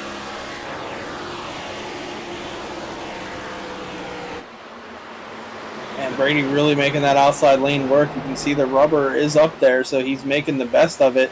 It's a good run again off of turn 2. A little bit of a bobble, but he's even with the 77. A little bit of a door bang there. They touched just ever so slightly in the middle of the corner. Well, and I'll tell you what, this is allowing this top 5, top 6 make it all to close back in, this side-by-side battling between these two top drivers as they continue to race side-by-side here around Nashville Superspeedway. Just 55 laps remaining in round number 2 for the BRB Buttkicker Cup Series. I think Brady went a little bit too high there through 1 and 2, and that allowed Rogers to get a better gap there a little bit. He's the whole way to the front tire now. Possibly going to clear him here out of turn 4, and does. Oh, Brady trying to fight back. He almost got into his quarter panel. That was a good run. He almost made contact, but Brady unable to do it. Now Brady's going to have to reset and figure out how he wants to go back to attack Gavin. He took advantage of Gavin's bobble off of a corner once, obviously being in position to take advantage again right there just behind, but is he going to be able to... Pass for 5th there. There is a pass that for 5th. Was Polar. Yeah, Polar around Borbell there. Borbell kind of slipped up a little bit high going into 3, and Carl Polar going to just drive underneath him, and now looks like Borbell going to try getting up to his bumper, get him a little bit loose, but it's not going to work. Carl Polar going to start pulling away here from Borbell. Well, in this front group here has now managed to pull out over 3 seconds back to 7th place Jared Hughes. So really, if this stays green, we pretty much have this top group and then everybody on back from 7th place to 11th, which is Evan Patinko, kind of in the same group together. But watching on here, who will it be in this top group? It's anyone's question. Is this group is just covered by 1.16 seconds. So now you see Polar climbing up on Ronnie Norman. Yeah, his car is starting to come alive here in the late part of this run, maybe the middle part of this run, because we should have green flag stops coming up at around lap 130, maybe 135. I think would be the right time to make a green flag stop. I could be wrong, but I'm guessing that's right about the middle of this run. So that's when I would want to pit. We'll see who's brave enough to be the first person down there, because we saw how much tires mattered whenever Hales and I believe it was it Borbell that also stayed out? 2 cars stayed out on those old tires and got eaten alive. It was Hales and Remnick, who are currently 9th and 10th right now. But once again, as you discussed, they will have the fresh tires at the end of this race should a late race caution come out, and that could be absolutely the difference maker. Because if we're talking lap times right now, last lap 30.32 for the leaders, and they're sitting on about 30 lap old tires right now, and that is compared to their best lap of 29.6. So you're talking over a half a second difference on fresh tires. And so if we come down to a late race caution, those other 2 drivers are probably going to be better seated. Now, I believe that they all still have 1 left after this next pit stop. So it just depends on how the pitting works and how the cautions play out. But again, those 2 drivers could end up in a very favorable position. Adam Buzzio closing in on Brady Motes right now in 3rd place. He's possibly going to have a shot on Brady here for 2nd. Yeah, we haven't really seen him break into the top 3 except for on a restart, and now he's starting to come alive here in the late part of the race, putting on a really good run here on Motes. See if he's able to make the pass happen. As you can see, Norman and Puller starting to battle here. Puller only like a half a car length behind him. He's looking low now. Here we go, pass behind them. Puller moves it down to the low line on Ronnie Norman. Norman still fighting to hold on to a podium position, or excuse me, back in 4th place. He's still fighting to hold on to that 4th spot. But Puller says, I don't think so. I've been working hard at this. And it looks like Ronnie's kind of fallen off of these top 2 drivers. But we did see Norman get into the wall ever so slightly off the corner, turn 4. Wasn't too significant a contact, but you can see a little bit of a gap there on that right rear spoiler. You can see the lettering of the wall kind of shining through there, so he does have ever so slightly a little bit of damage.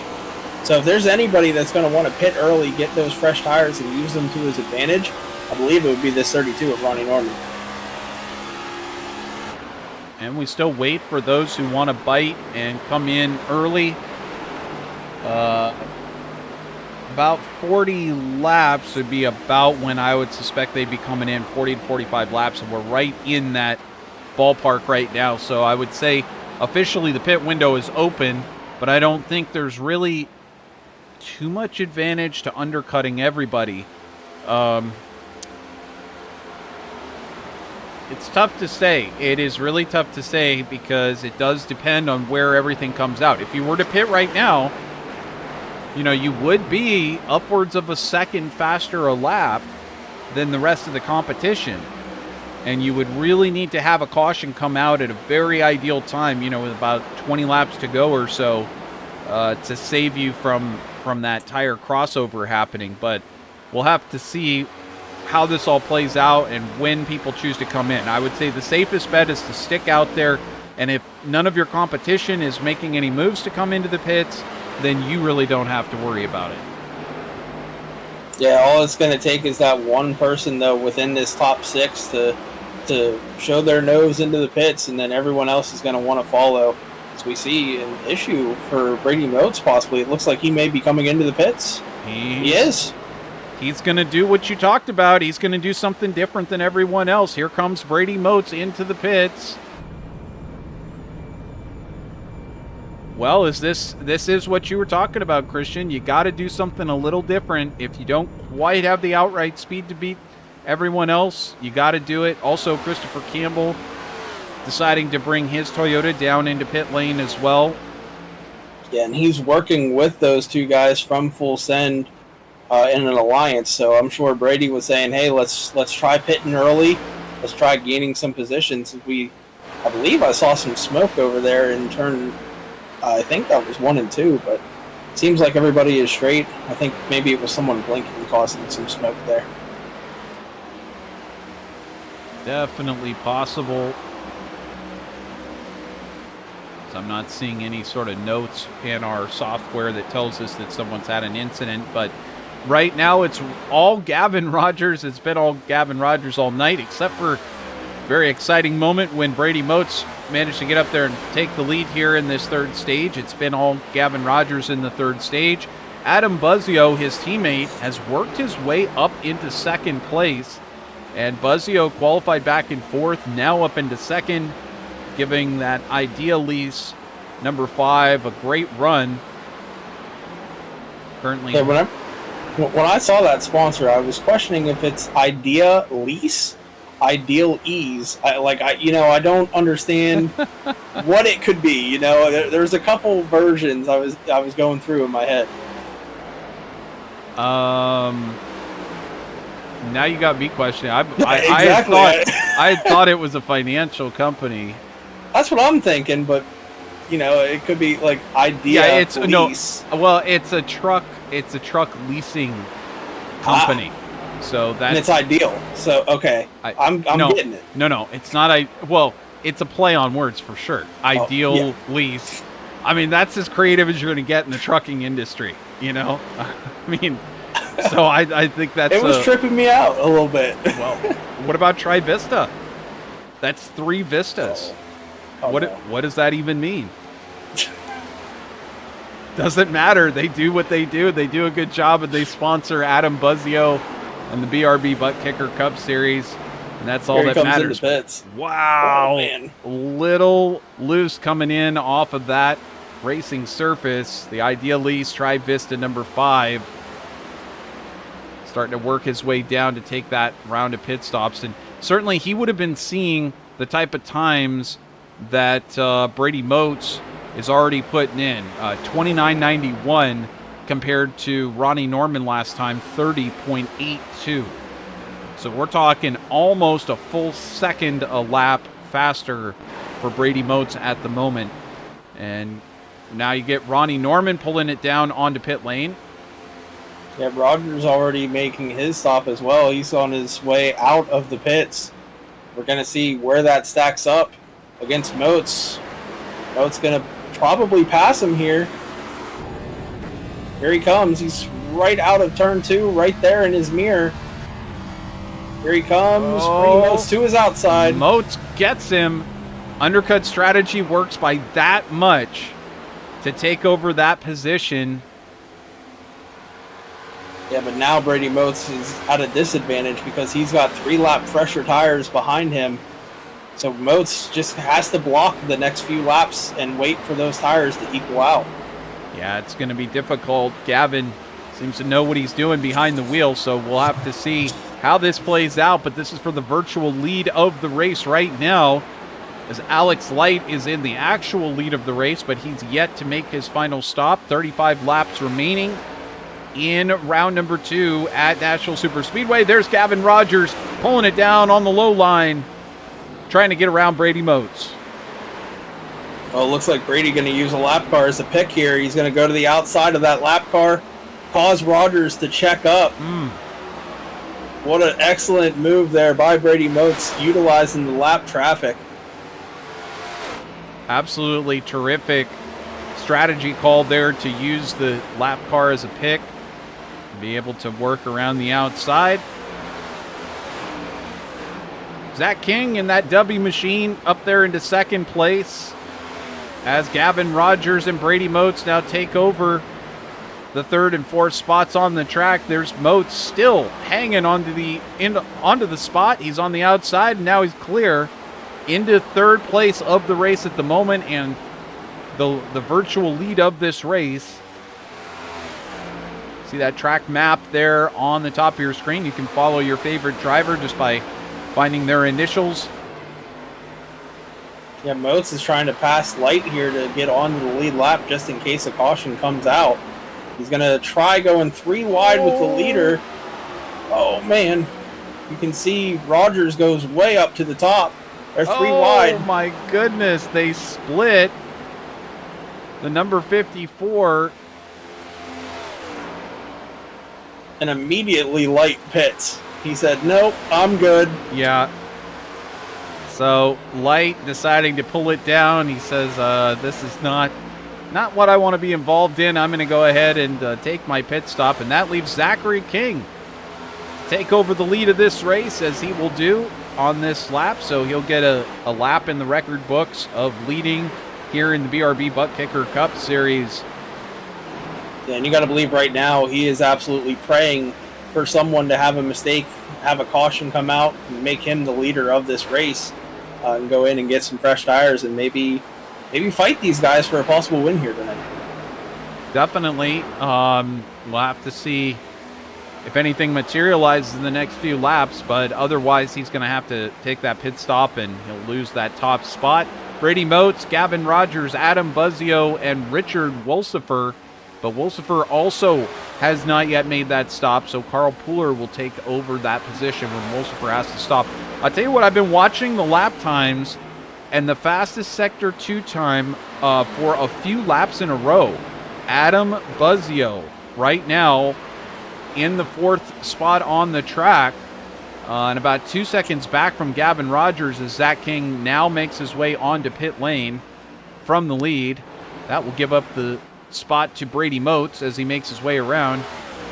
But Ronnie Norman, just as I was talking that, Ronnie Norman has now made his way past Richard Wolsifer and Carl Pooler, and now Norman is up into the 4th spot in this race.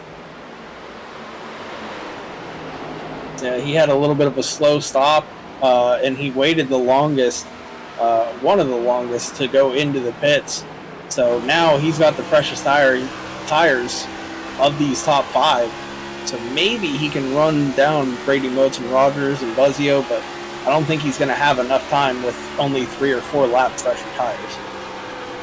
That's true. So as you said, he's basically survived that advantage that Gavin had with the fresh tires. Now they're both running like 30.2, 30.28 second lap, so a good half a second off now that the brand new has worn off. So now it's a race to the finish, and Gavin Rogers has seemed to have the speed over Brady Motes, but he's got to be able to get by, and so far Brady has been able to race side by side with no trouble and be able to hold on to that position. And Motes just has to run and not make any mistakes, because one little bobble and Rogers is right there to pounce. So he's got to run these laps like they're the most crucial laps of his life.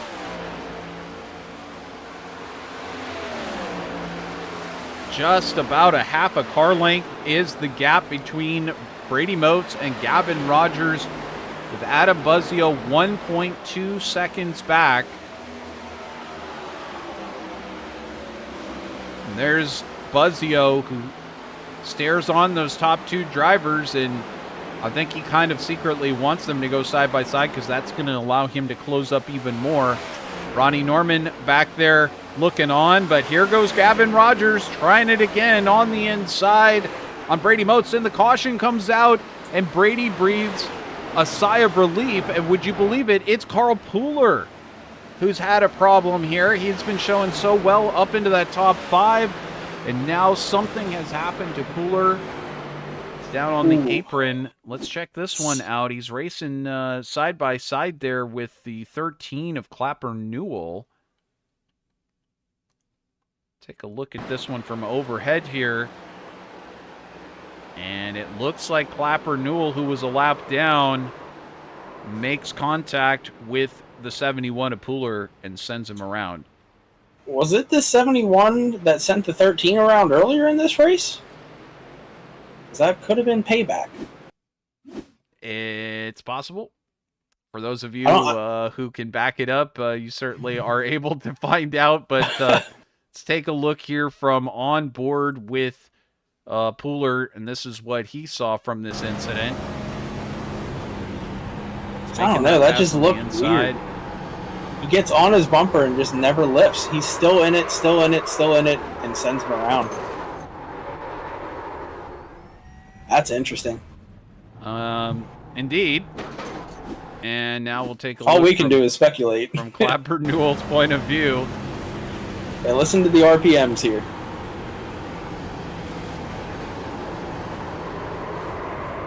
He does not lift very much. He does lift a little bit. He even gets into the wall there.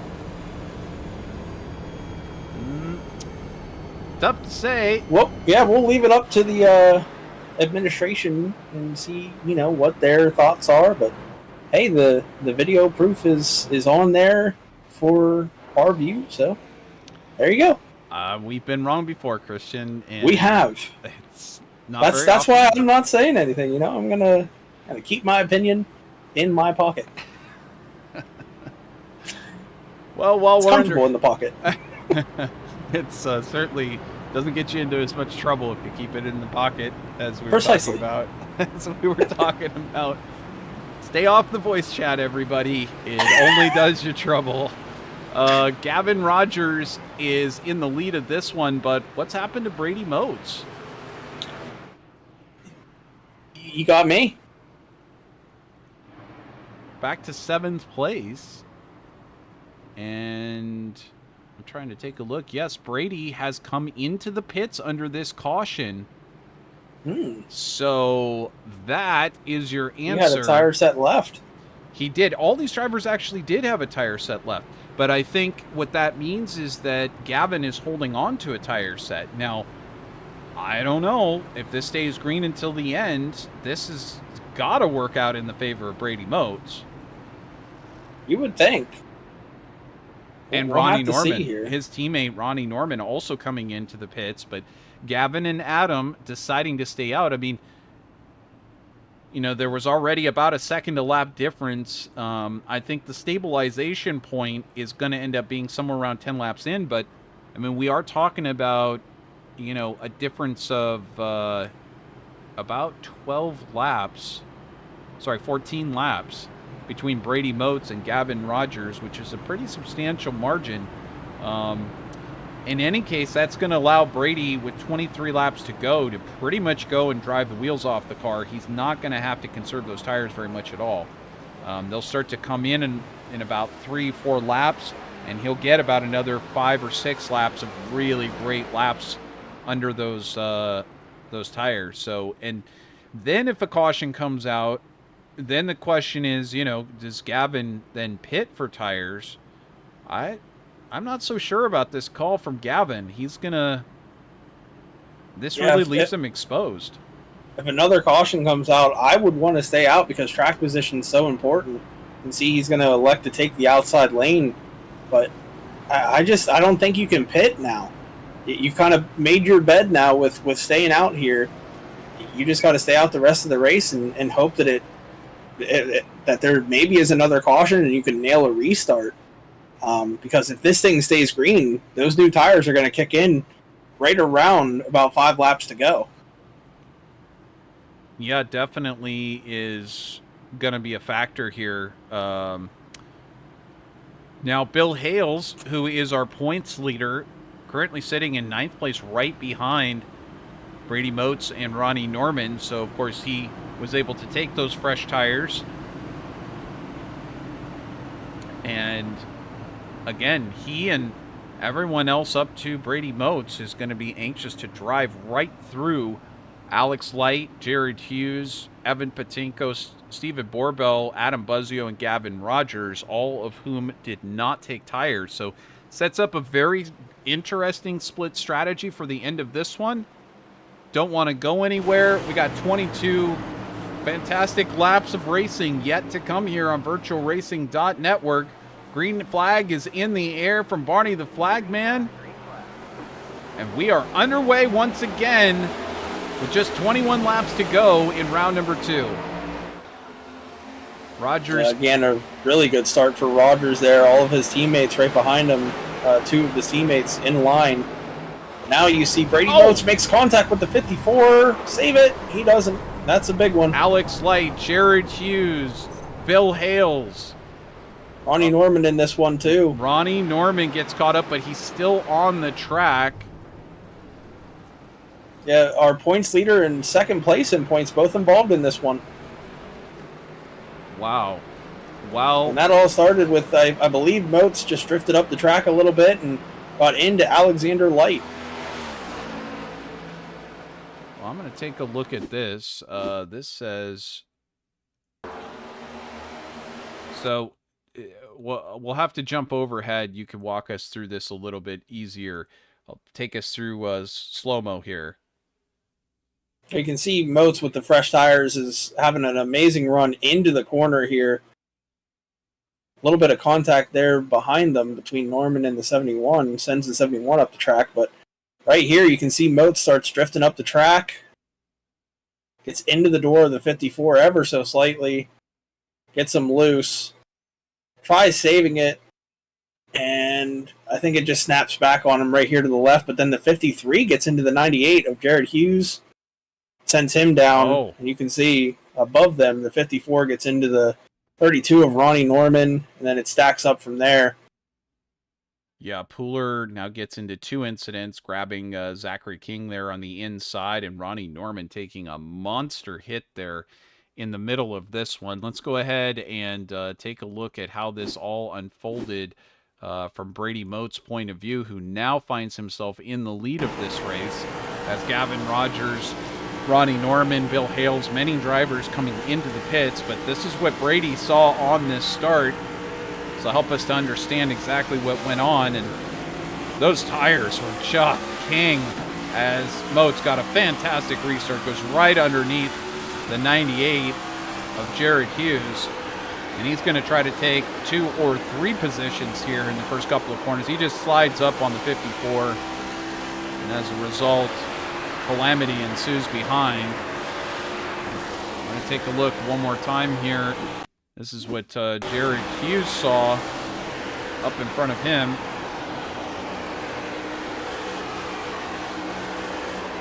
And I was going to say something whenever they went into the pits. The trouble whenever you pit and a lot of cars stay out is you have those fresh tires that are so much faster.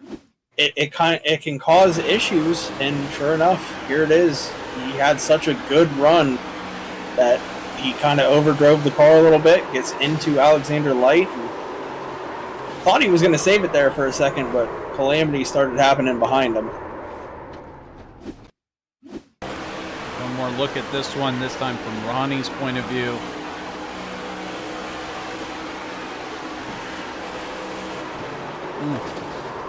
Just nothing he could do. No, and he was fortunate it kept pointed in the right direction there, but definitely some damage on board that number 32 Toyota. So that puts Norman, and Norman is still in the pits. Yeah, the problem with that type of impact, it can sometimes knock a toe link out, and it causes a little bit of a lengthier repair, and you can see coming back in for round 2 for repairs. Well, unfortunate for a driver that's won last week and has been at the front of these things for a while, of this race for a while. Christopher Campbell, though, up there into the top spot along with Carl Pooler, Eric Hawk, as Gavin Rogers, Bill Hales, everybody decided to come in and take tires.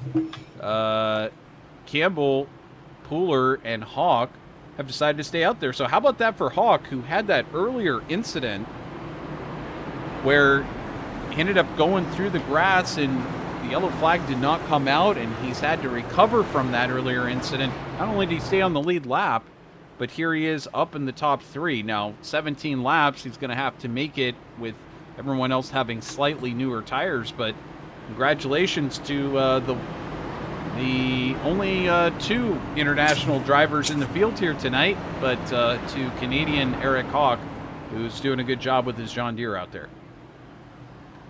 Yeah, he's doing a good job on the track and off the track. He is indeed. He should get paid an extra landscaping fee from BRB Racing League. Absolutely. He did a great job with the infield. There's a nice S design in the infield, thanks to him.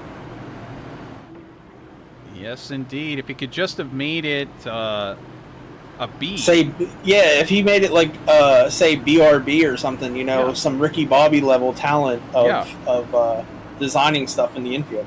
Yeah, that's... he'll have to work on his skills a little bit, and then he'll get the extra payday there. But Christopher Campbell going to find himself in the lead as we come back to get this one restarted with just 17, make that 16 laps to go. Green flag is out.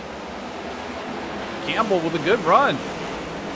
Going to lead it down into turn number 1. You see Gavin Rogers making a move underneath Carl Pooler back behind, and here comes Gavin Rogers with those fresh tires. Yeah, Pooler tried blocking Rogers, but it just did not work. Rogers able to get right around him. Buzzio got very loose coming through the corner. Almost lost it. Now that's allowed Pooler to move ahead, but look at Pooler fighting for that second spot with Rogers, and he gets loose coming off the corner. That allows Rogers to clear him. Rogers now takes a look on the low side on Christopher Campbell. And Campbell just stayed up to the outside. He knew he didn't have anything for the 77. Going to let him by. Now Pooler, he's going to try to get by on the inside as well here, going into turn 3. Pooler able to take that position. 15 laps remaining for round number 2 of the BRB Buttkicker Cup Series.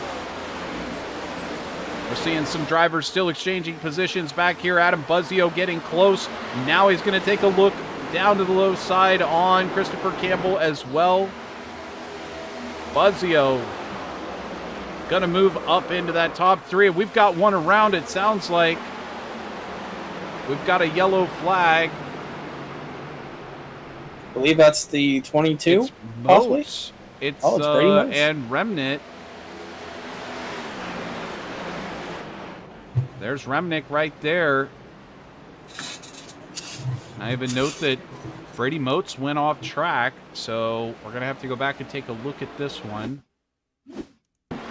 Brady Moats looks like gets maybe into the back of the 13. The 13 drives up the track, then comes down the track, and everybody makes contact. Oh. That was another weird one there. I mean, looks like the 45 just kept turning left after he got contact from the 13 here. So he gets contact. Now the 45 is just hooking that wheel to the left and pushes the 13 back down the track. It was odd. But definitely started there with Brady Moats giving a tap to the 13, sending him up the track. Well, this is Clapper Newell in that 13 machine riding up the track, and then he comes back down, gets pushed back down into the rest of these cars, and that's, you know, you never want to be pointed backwards on the racetrack, Christian. No, that's never the direction you want to be facing. I'm sure somewhere someone is yelling, "You can't park there." Yeah. No parking spaces in the middle of the infield. But here's from Remnick's point of view, and he just gets nailed on both sides. Yeah, he tried gunning it and getting through the middle. He saw the opening, but it closed very quickly, and he gets hit on both sides of his car. Well, what does this do? Well, it puts Rogers back into this lead. Carl Pooler sitting in second place. Pooler got kind of bounced around a little bit there in the last couple of restarts. Buzzio now in third. Christopher Campbell in fourth. Ronnie Norman is still in this top, is still in the lead lap, and he finds himself in 11th back here. Brady Moats still on the lead lap, finds himself back in 12th place. So Eric Hawk, Gregory Shaw, Richard Wolsifer all coming into the pits. Hawk's still on the lead lap, but I'm not sure if he's going to make it out in time. It looks like he will. He'll stay on the lead lap. Shaw going to go down a lap. Wolsifer also going to go down a lap. And here comes the lead group back around. So nobody besides Moats and Hawk coming in during this caution to take tires. Let's see. No, Moats just, I think, just topped off. Maybe he's expecting a green-white checkered, because he only showed 4.32 seconds in the box. I don't know if it was, might have been damage repair from that incident.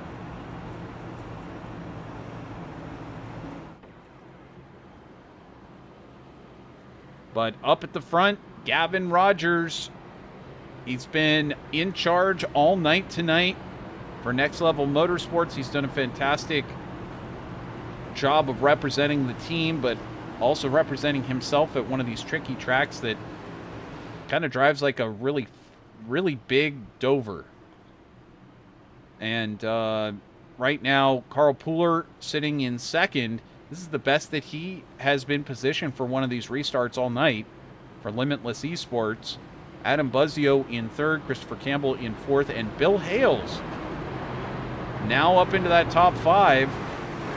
So our points leader coming in has a chance to score well at the end of this race. Right now, Ronnie Norman probably pretty happy that he did as much work as he did early on to get all of those bonus points, because he got caught up in that last incident, and there's really no guarantees that he'll finish in the top 5 here at the end of this one. But we'll see how it all works out. Christian, you got 9 laps to go at the line. What's your strategy if you're one of these drivers? Have you seen the inside work the best, the outside? Where are you going?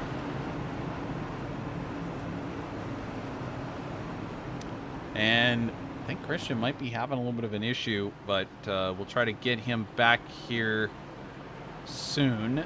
I know he was having a little bit of internet issues, so hopefully we'll get Christian back. But Carl Pooler and Gavin Rogers going to be battling it out at the front of this one as Barney the Flagman readies up with that green flag in hand, watching these drivers in turn 4. Christian, you're back. I can hear you. Yes. And we got 9 laps to go at the line. You taking the inside line and the outside line? What feels best to you? Oh, inside line for sure. The inside's been the place to be the entire night, and we can see that's where Rogers goes, and he has an amazing run, but a wreck. I want to say that was Clapper. 13 again. It was. Clapper Newell. He wants that John Deere sponsorship so bad. Put on a real show there, but does not bring out the caution. Gavin Rogers able to open up a bit of a gap now on Adam Buzzio. Carl Pooler takes, actually Buzzio takes that second spot from Pooler on the restart. And now Hales up into the 4th spot. So move Hales up closer and closer to a podium position. This guy has taken 12 positions, moved forward 12 positions here tonight. And wow, did he get close. I believe that was the 68 there of Campbell. Got very loose. Three wide into the corner there with the 96 and the 2 and the 98 of Jared Hughes. And we've got someone around. That's a caution. That was the W machine, Zachary King. Well, it's not exactly the type of screen time that he would like to get for his sponsor. But it is screen time that they're getting. It is indeed. And it's making me want to try the drink more, see in the car more. It's working. It is. The studies say more times that you see that logo, I forget who said it. Any publicity is good publicity, even if it's bad. That's true. It's one of those old, I don't know who said it first back in the day, but one of those old newspaper guidelines or something. But they say 7 times you got to come in contact with a brand before you decide to make a purchase or not. I can't really purchase Next Level Motorsports, but I'll tell you what, I'm remembering their name because it's plastered onto the side of Gavin Rogers' machine out there, and he's doing a fantastic job so far. Keep using that term fantastic because it's really what he's been doing. He has been solid at the front of this. He's been challenged by a couple of different drivers, including Brady Moats, Stephen Borbell, but so far nobody has been able to get around him. And we've seen that in other leagues where certain drivers just seem like they are untouchable at the front. But hey, we've got 5 laps to go, 4 laps when we get the green. And you'd have to think that somebody's going to give a shot at it. Now you got Adam Buzzio in second. He's racing for the same team as Gavin Rogers. And I doubt he's going to try to lunge and make a last-minute move. Carl Pooler who's in third. He's really got nothing to lose. I don't know if he's got the tires to do it. He's actually on older tires in the front too, so probably not. Bill Hales, he's leading the championship. I'm not sure if that's going to stay the case if he stays in fourth place, but he knows that if he can get up into the top three here, he's got a chance to lead the points leaving here tonight. Christopher Campbell, right now in fifth place. He's got some of the older tires, but right now he's got a... What does that say on the side pod? Is it Bearded Bear? I believe so. Well, there you go. Some interesting sponsors here in the league. Custom Homes. Bearded Bear Custom Homes. So if you want, apparently, you know, we've got gnomes that do the work over at Full Send and Snyder Graphics. And if you need your home to be built, apparently they show up with a bunch of bears and they build your house for you. That have beards. That have beards. Even more interesting. Very, well, it's obviously getting past my bedtime. I'm rambling on. But Gavin Rogers is going to try to take this victory from the pole position here tonight. He's taken both stages. Pretty tough to upset him. But Christian, if you do find yourself up there, let's say you're Stephen Borbell, you get a good run, or Christopher Campbell, you get a good run going here, find yourself up there able to make a lunge. You got to try to unseat Gavin Rogers. Maybe you move him up the track, but if not, you wait for him to move himself up, and then you make that lunge down to the low side. Do you see Adam Buzzio doing that to his teammate? Well, I can tell you earlier in this race, whenever Buzzio was in second, you would see Rogers take the outside lane, and they had like a little deal going on that, hey, give me the lead in turns 1 and 2. I can guarantee you that's out the window. Last restart, we saw the 77 take the bottom for that exact reason. The pleasantries are out the window once you're within 10 to go, and it's for a win. Teammate or not, I'm battling for that win. Well, we actually have one more lap to go until we are green. And as you said, I guess it's all out the window here as you come down to just a couple of laps to go. Everybody going for this championship. It doesn't really matter. And everybody's stuck to the inside. That allows Alex Light to come up on that outside line, and Stephen Borbell is right there as well. Look, Ronnie Norman is now back up into 8th place. I don't know. That's a tough call for those guys in 3rd and 4th taking the bottom instead of top. I think if I'm in Polar's shoes, I would have taken 2nd place on that outside lane and tried to give it something. I couldn't agree with you more. What are we hearing? Almost sounded like somebody went around back here. Zachary King, perhaps? I'm not sure. We're not going green this time by, so I think we're going to be doing a green-white checker. Was that Carl Pooler? Oh, there's the 13 again, having what an issue. What happened to 13 here? 45. And the 13 having a moment here. Let's take a look at this. What is the 13 doing?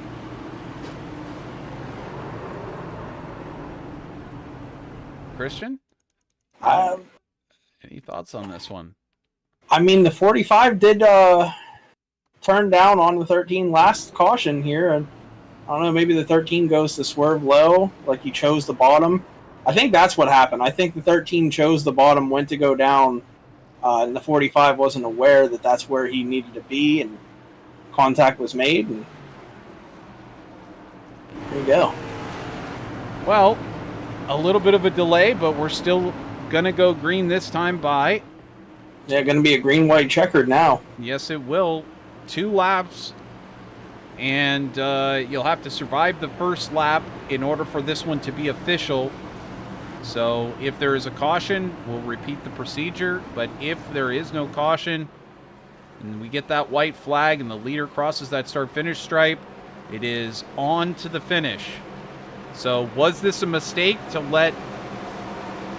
Adam Buzzio to not take the outside and be able to plug up the top 2 positions but instead let Alex Light and Stephen Borbell back into this one by being on the outside lane. We'll find out. Will Gavin Rogers be able to win?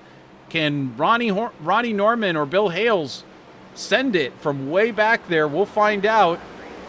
We've got just 2 laps remaining here at Nashville. Another great start by Rogers and Buzzio, and you got to believe that they're in each other's ears saying, all right, I'm going now, and working to get that restart done. You can see Borbell almost got to the outside of the 71 of Puller there. Now you can see Hughes going to try to do something on Borbell, and first and second in the points side by side. Hales and Norman for 7th. This is pretty eventful back here for 7th place. You also see Borbell and Hughes trying to fight it out side by side, but Gavin Rogers says, I've got this one in hand. This one is going to be all mine. The white flag is out on the track. Still side by side here between Norman and Hughes. And now Hales falls back a little bit as Gavin Rogers rounds the corner. This is going to be it. That checkered flag is out by Barney the Flag Man, and it's going to be Gavin Rogers, Adam Buzzio, Alex Light, who finished 1, 2, and 3.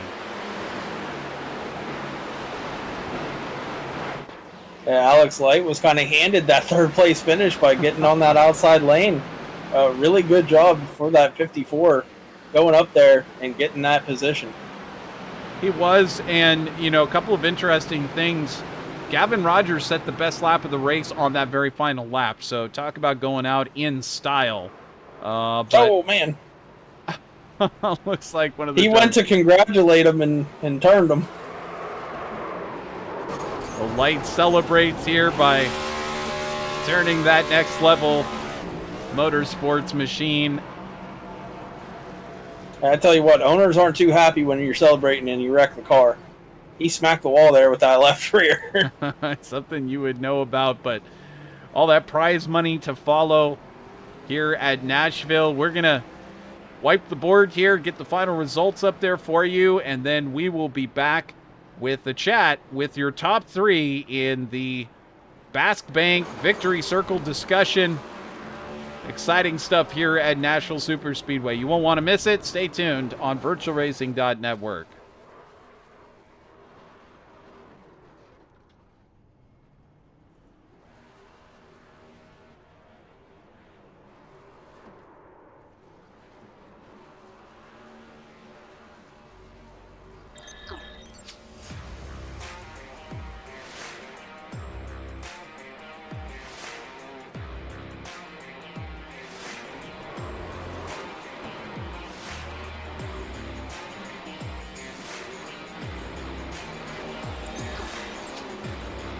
And welcome back here on VirtualRacing.Network. The excitement and the celebrations continue in the background, but it's all for Gavin Rogers of Next Level Motorsports, who celebrates with his teammate Adam Buzzio. There you see him side by side, putting up quite a smoke show for the fans in the stands and creating quite a lot of excitement on the track. So much to celebrate for those two tonight. Alexander Light finishing in 3rd place. Alex, not part of any team, so one of the privateers in the group. Carl Puller finishes in 4th place. You know, Alex and Carl really, you know, there were a lot of times where they were not really in position to end up in 3rd and 4th, but they just got the right positioning there at the end of the race, and as a result, able to get right up there and get up into the top 5. Stephen Borbell finishing up in 5th place to complete 3 cars for Next Level Motorsports in the top 5. Ronnie Norman ends up finishing in 6th place. A great recovery after getting caught up in that earlier incident. That's really what he does best. But remember, this race, he could have ended up in the pits, could have ended up fully crashed out of it. But as a result, he finished in the top several positions in both of the first 2 stages. And he ended up in 6th here tonight at the end. Jared Hughes in 7th. Brady Moats in 8th place. Bill Hales, your championship leader, coming in. I believe he will lose that championship lead, leaving here in 9th place. Evan Patinko in 10th. Christopher Campbell in 11th place. 12th going to Eric Hawk. 13th, Zachary King. 14th, Gregory Shaw. 15th, Richard Wolsifer. 16th, Ryder Reminick. 17th, going to Jeremy Clapper Newell. And Nicholas Renner, I don't believe, turned a lap out there tonight. So with that, we'll be able to send it over, and I believe we're going to get a chance to chat with our third place finisher here in Alex Light. Alex, welcome to the broadcast here. A fantastic job for the BRB Buttkicker Cup Series, second race of the season. And talk about your night so far, or your night tonight, to finish in third place. It looked like you got kind of handed that podium position there at the end when nobody chose that outside lane. Yeah, the race for us overall wasn't bad. We were hanging around like the back half of the top 10 all race, and I knew, like, I don't have long-term pace here. This is not one of my stronger tracks, so I was going and just trying to think, what can I do to try and keep pace throughout the whole run? So I was running through fifth gear. But at the end of the run, at the end of the race there, yeah, everybody picked that inside line in front of me. And I kind of was sitting there. I'm like, why is everybody going the inside? We've kind of split up until that point. So I was like, why not? We'll take a shot on the outside line. Tires are a little warm, but I know I can have short run pace. And thankfully, there was a gap on the inside since Gavin and Adam were timing those restarts really, really well. So I knew I was going to have a chance to maybe jump down low if Carl wasn't able to get on throttle hard enough. And thankfully that opportunity arose and we were able to get down there. Well, last week at Daytona, of course, you took one of the stage victories. You were running very well there. Of course, getting caught up in an incident here tonight. Kind of the flip opposite. Not really there for the stage victories, but able to get up into the podium at the end. Is this not really your style of track? Is it just Nashville? Are you more of a Superspeedway kind of guy? What's your take on this, Alex? So super speedways, I have a love-hate relationship with. I feel like I'm pretty solid at those. I took a stage win last week with it, and I was able to qualify. Usually I qualify really well with them. But the actual just not quite my style of track for some reason. I just cannot figure out the pace for it. I've tried all sorts of different things, mixing up brake bias, braking points, lines, all sorts of stuff, and just can never really seem to figure out where the speed is. Like I had guys being able to go on the inside of me into 3, but then I'm able to get them in 1.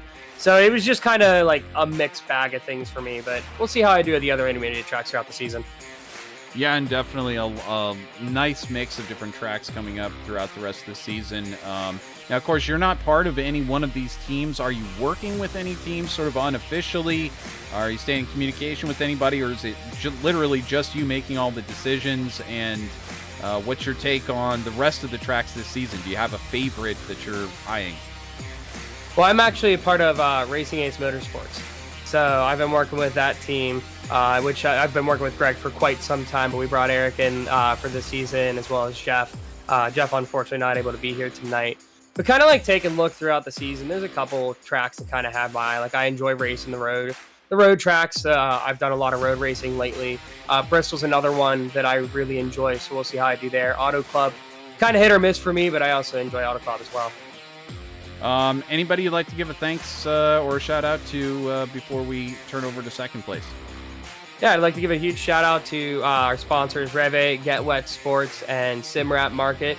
If you need to get yourselves a wrap or some sort of scheme, you can head over there. They've got all sorts of great stuff for a pretty good price, and you can also, it's very customizable. So yeah, shout out to all of our sponsors, and then shout out to Greg and Eric out on track for helping me out with some decisions here and there.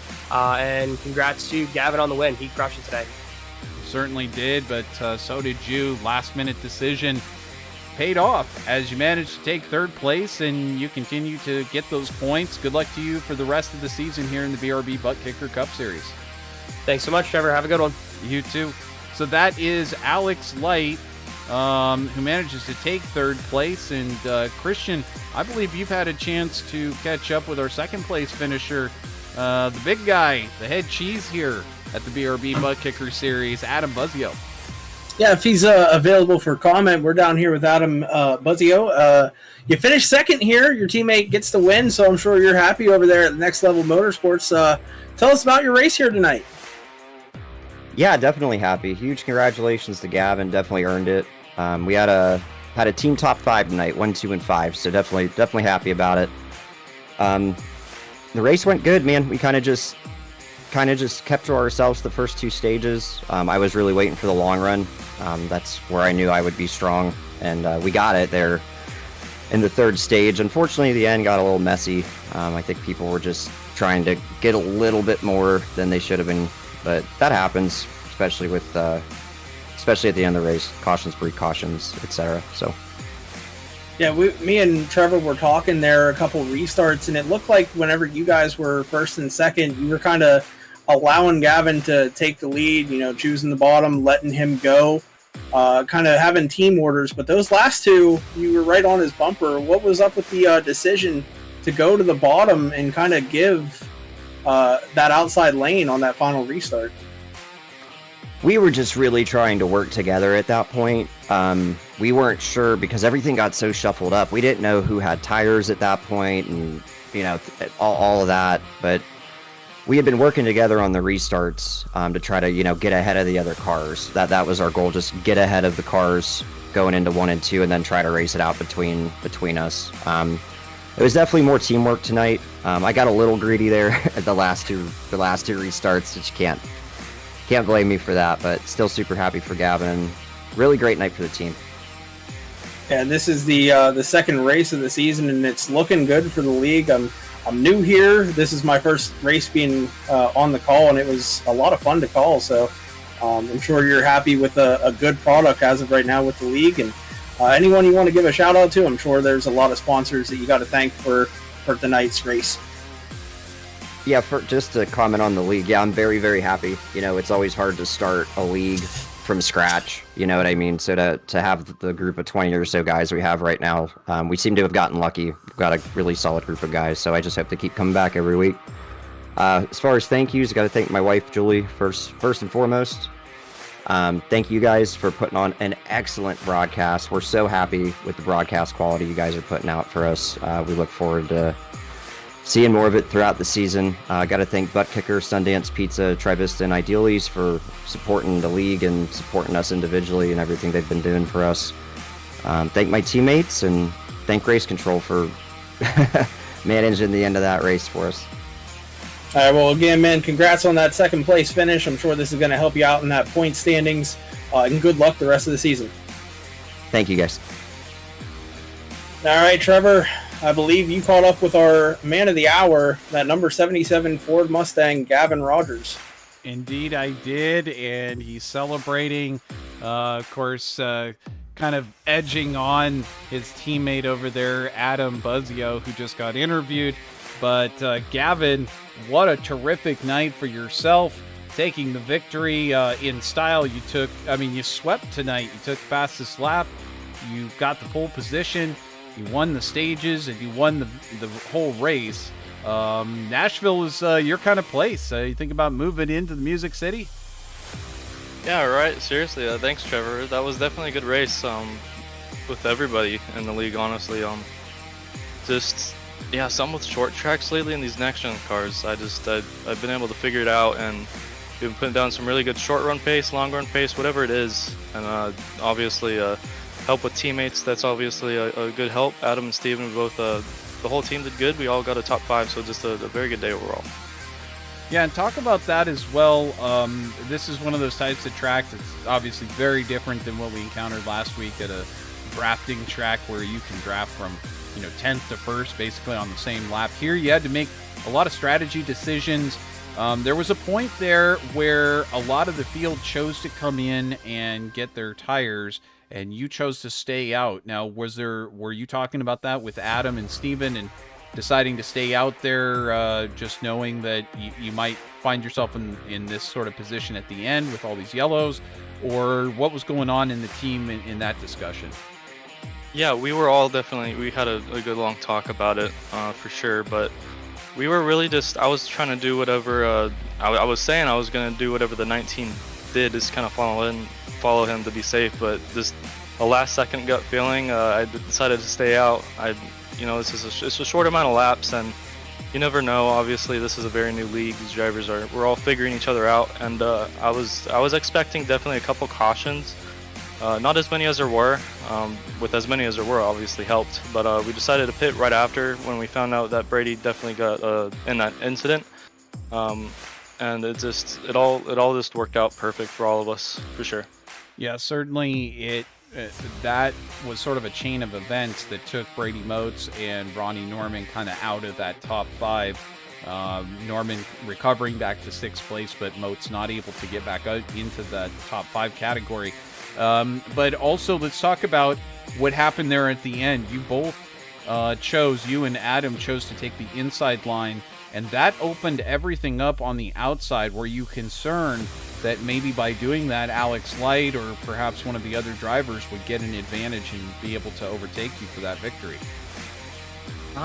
Honestly, not really. Me and Adam just felt really good being lined up with each other, and it actually helped Steven going from 7th to, I believe, 4th on that restart, and overall getting a top 5 for everyone. So yeah, this is what we felt comfortable with. We did it a lot in this race, so we just decided to do what we've been doing.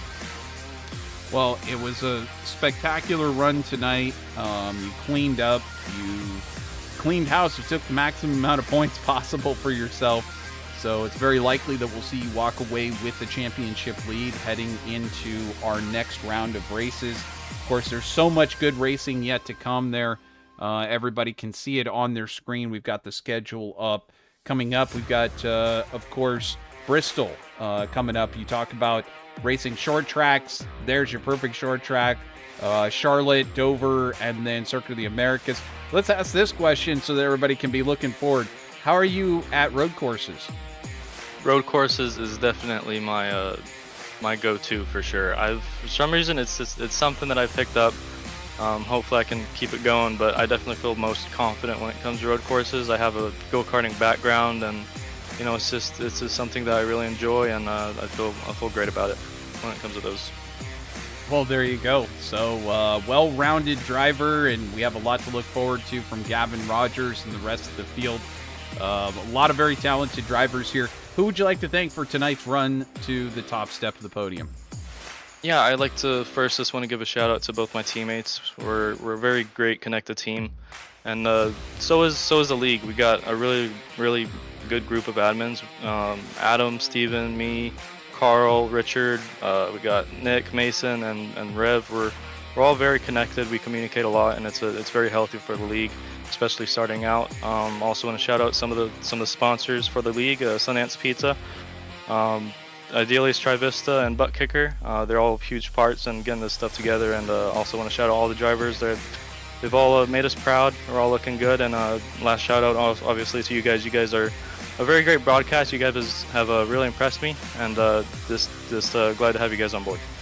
Well, we certainly appreciate that, and we echo your sentiments. It's easy to cover this league because the quality of competition is so wonderful, and of course you put on one heck of a great race. I think you set a real high benchmark, and you got a real target on your back now, Gavin. A lot of people are going to be looking to try to beat that number 77 Ford and the rest of Next Level Motorsports. Congratulations, taking your victory, and we'll see you next week at that awesome track in Tennessee at Bristol. All right, appreciate it, guys. Have a good one. So that is Gavin Rogers, Next Level Motorsports. And Christian, we're about to finish this one up here in Nashville. Music City was a great song for Gavin Rogers. He knew all the notes here tonight. He managed to walk away with a standing ovation. Your thoughts as your first racing the race tonight? What are you looking forward to at Bristol? Man, Bristol. That's an interesting track. We'll have to see how it goes. I know for new leagues, Bristol is usually the toughest track to run. But we'll see how these guys do. And if tonight is any indication, I think they're going to do just fine at Bristol, and it's going to be a whale of a show. I'll be here for the first half of the season. Can't wait. I think around Eldora will be my last race being here, but I'm sure you'll find someone just as good as me to finish out the season. But I can't wait for the rest of these races up until Eldora. Well, it'll be a pleasure having you here. And then, of course, you're going to be off racing and doing what you do best behind the wheel for sure. But it'll be a pleasure to have you here with us on VirtualRacing.Network. Well, it was a great race here at Nashville. Of course, it's all covered with Gavin Rogers' name taking every one of the possible points and pole position, as well as the victory there at the end. So it'll say it on the trophy. We'll see you next week here on VirtualRacing.Network. Same time, 8:55 p.m. Eastern Time. On behalf of everybody here in the BRB Buttkicker Cup Series, on behalf of fastbank.com, make sure to head over there, check out all of their awesome banking savings accounts that they have available for you. I'm Trevor Greenfield. I hope you have a wonderful rest of your week. We'll see you again next Tuesday here on VirtualRacing.Network. Bye-bye, everybody.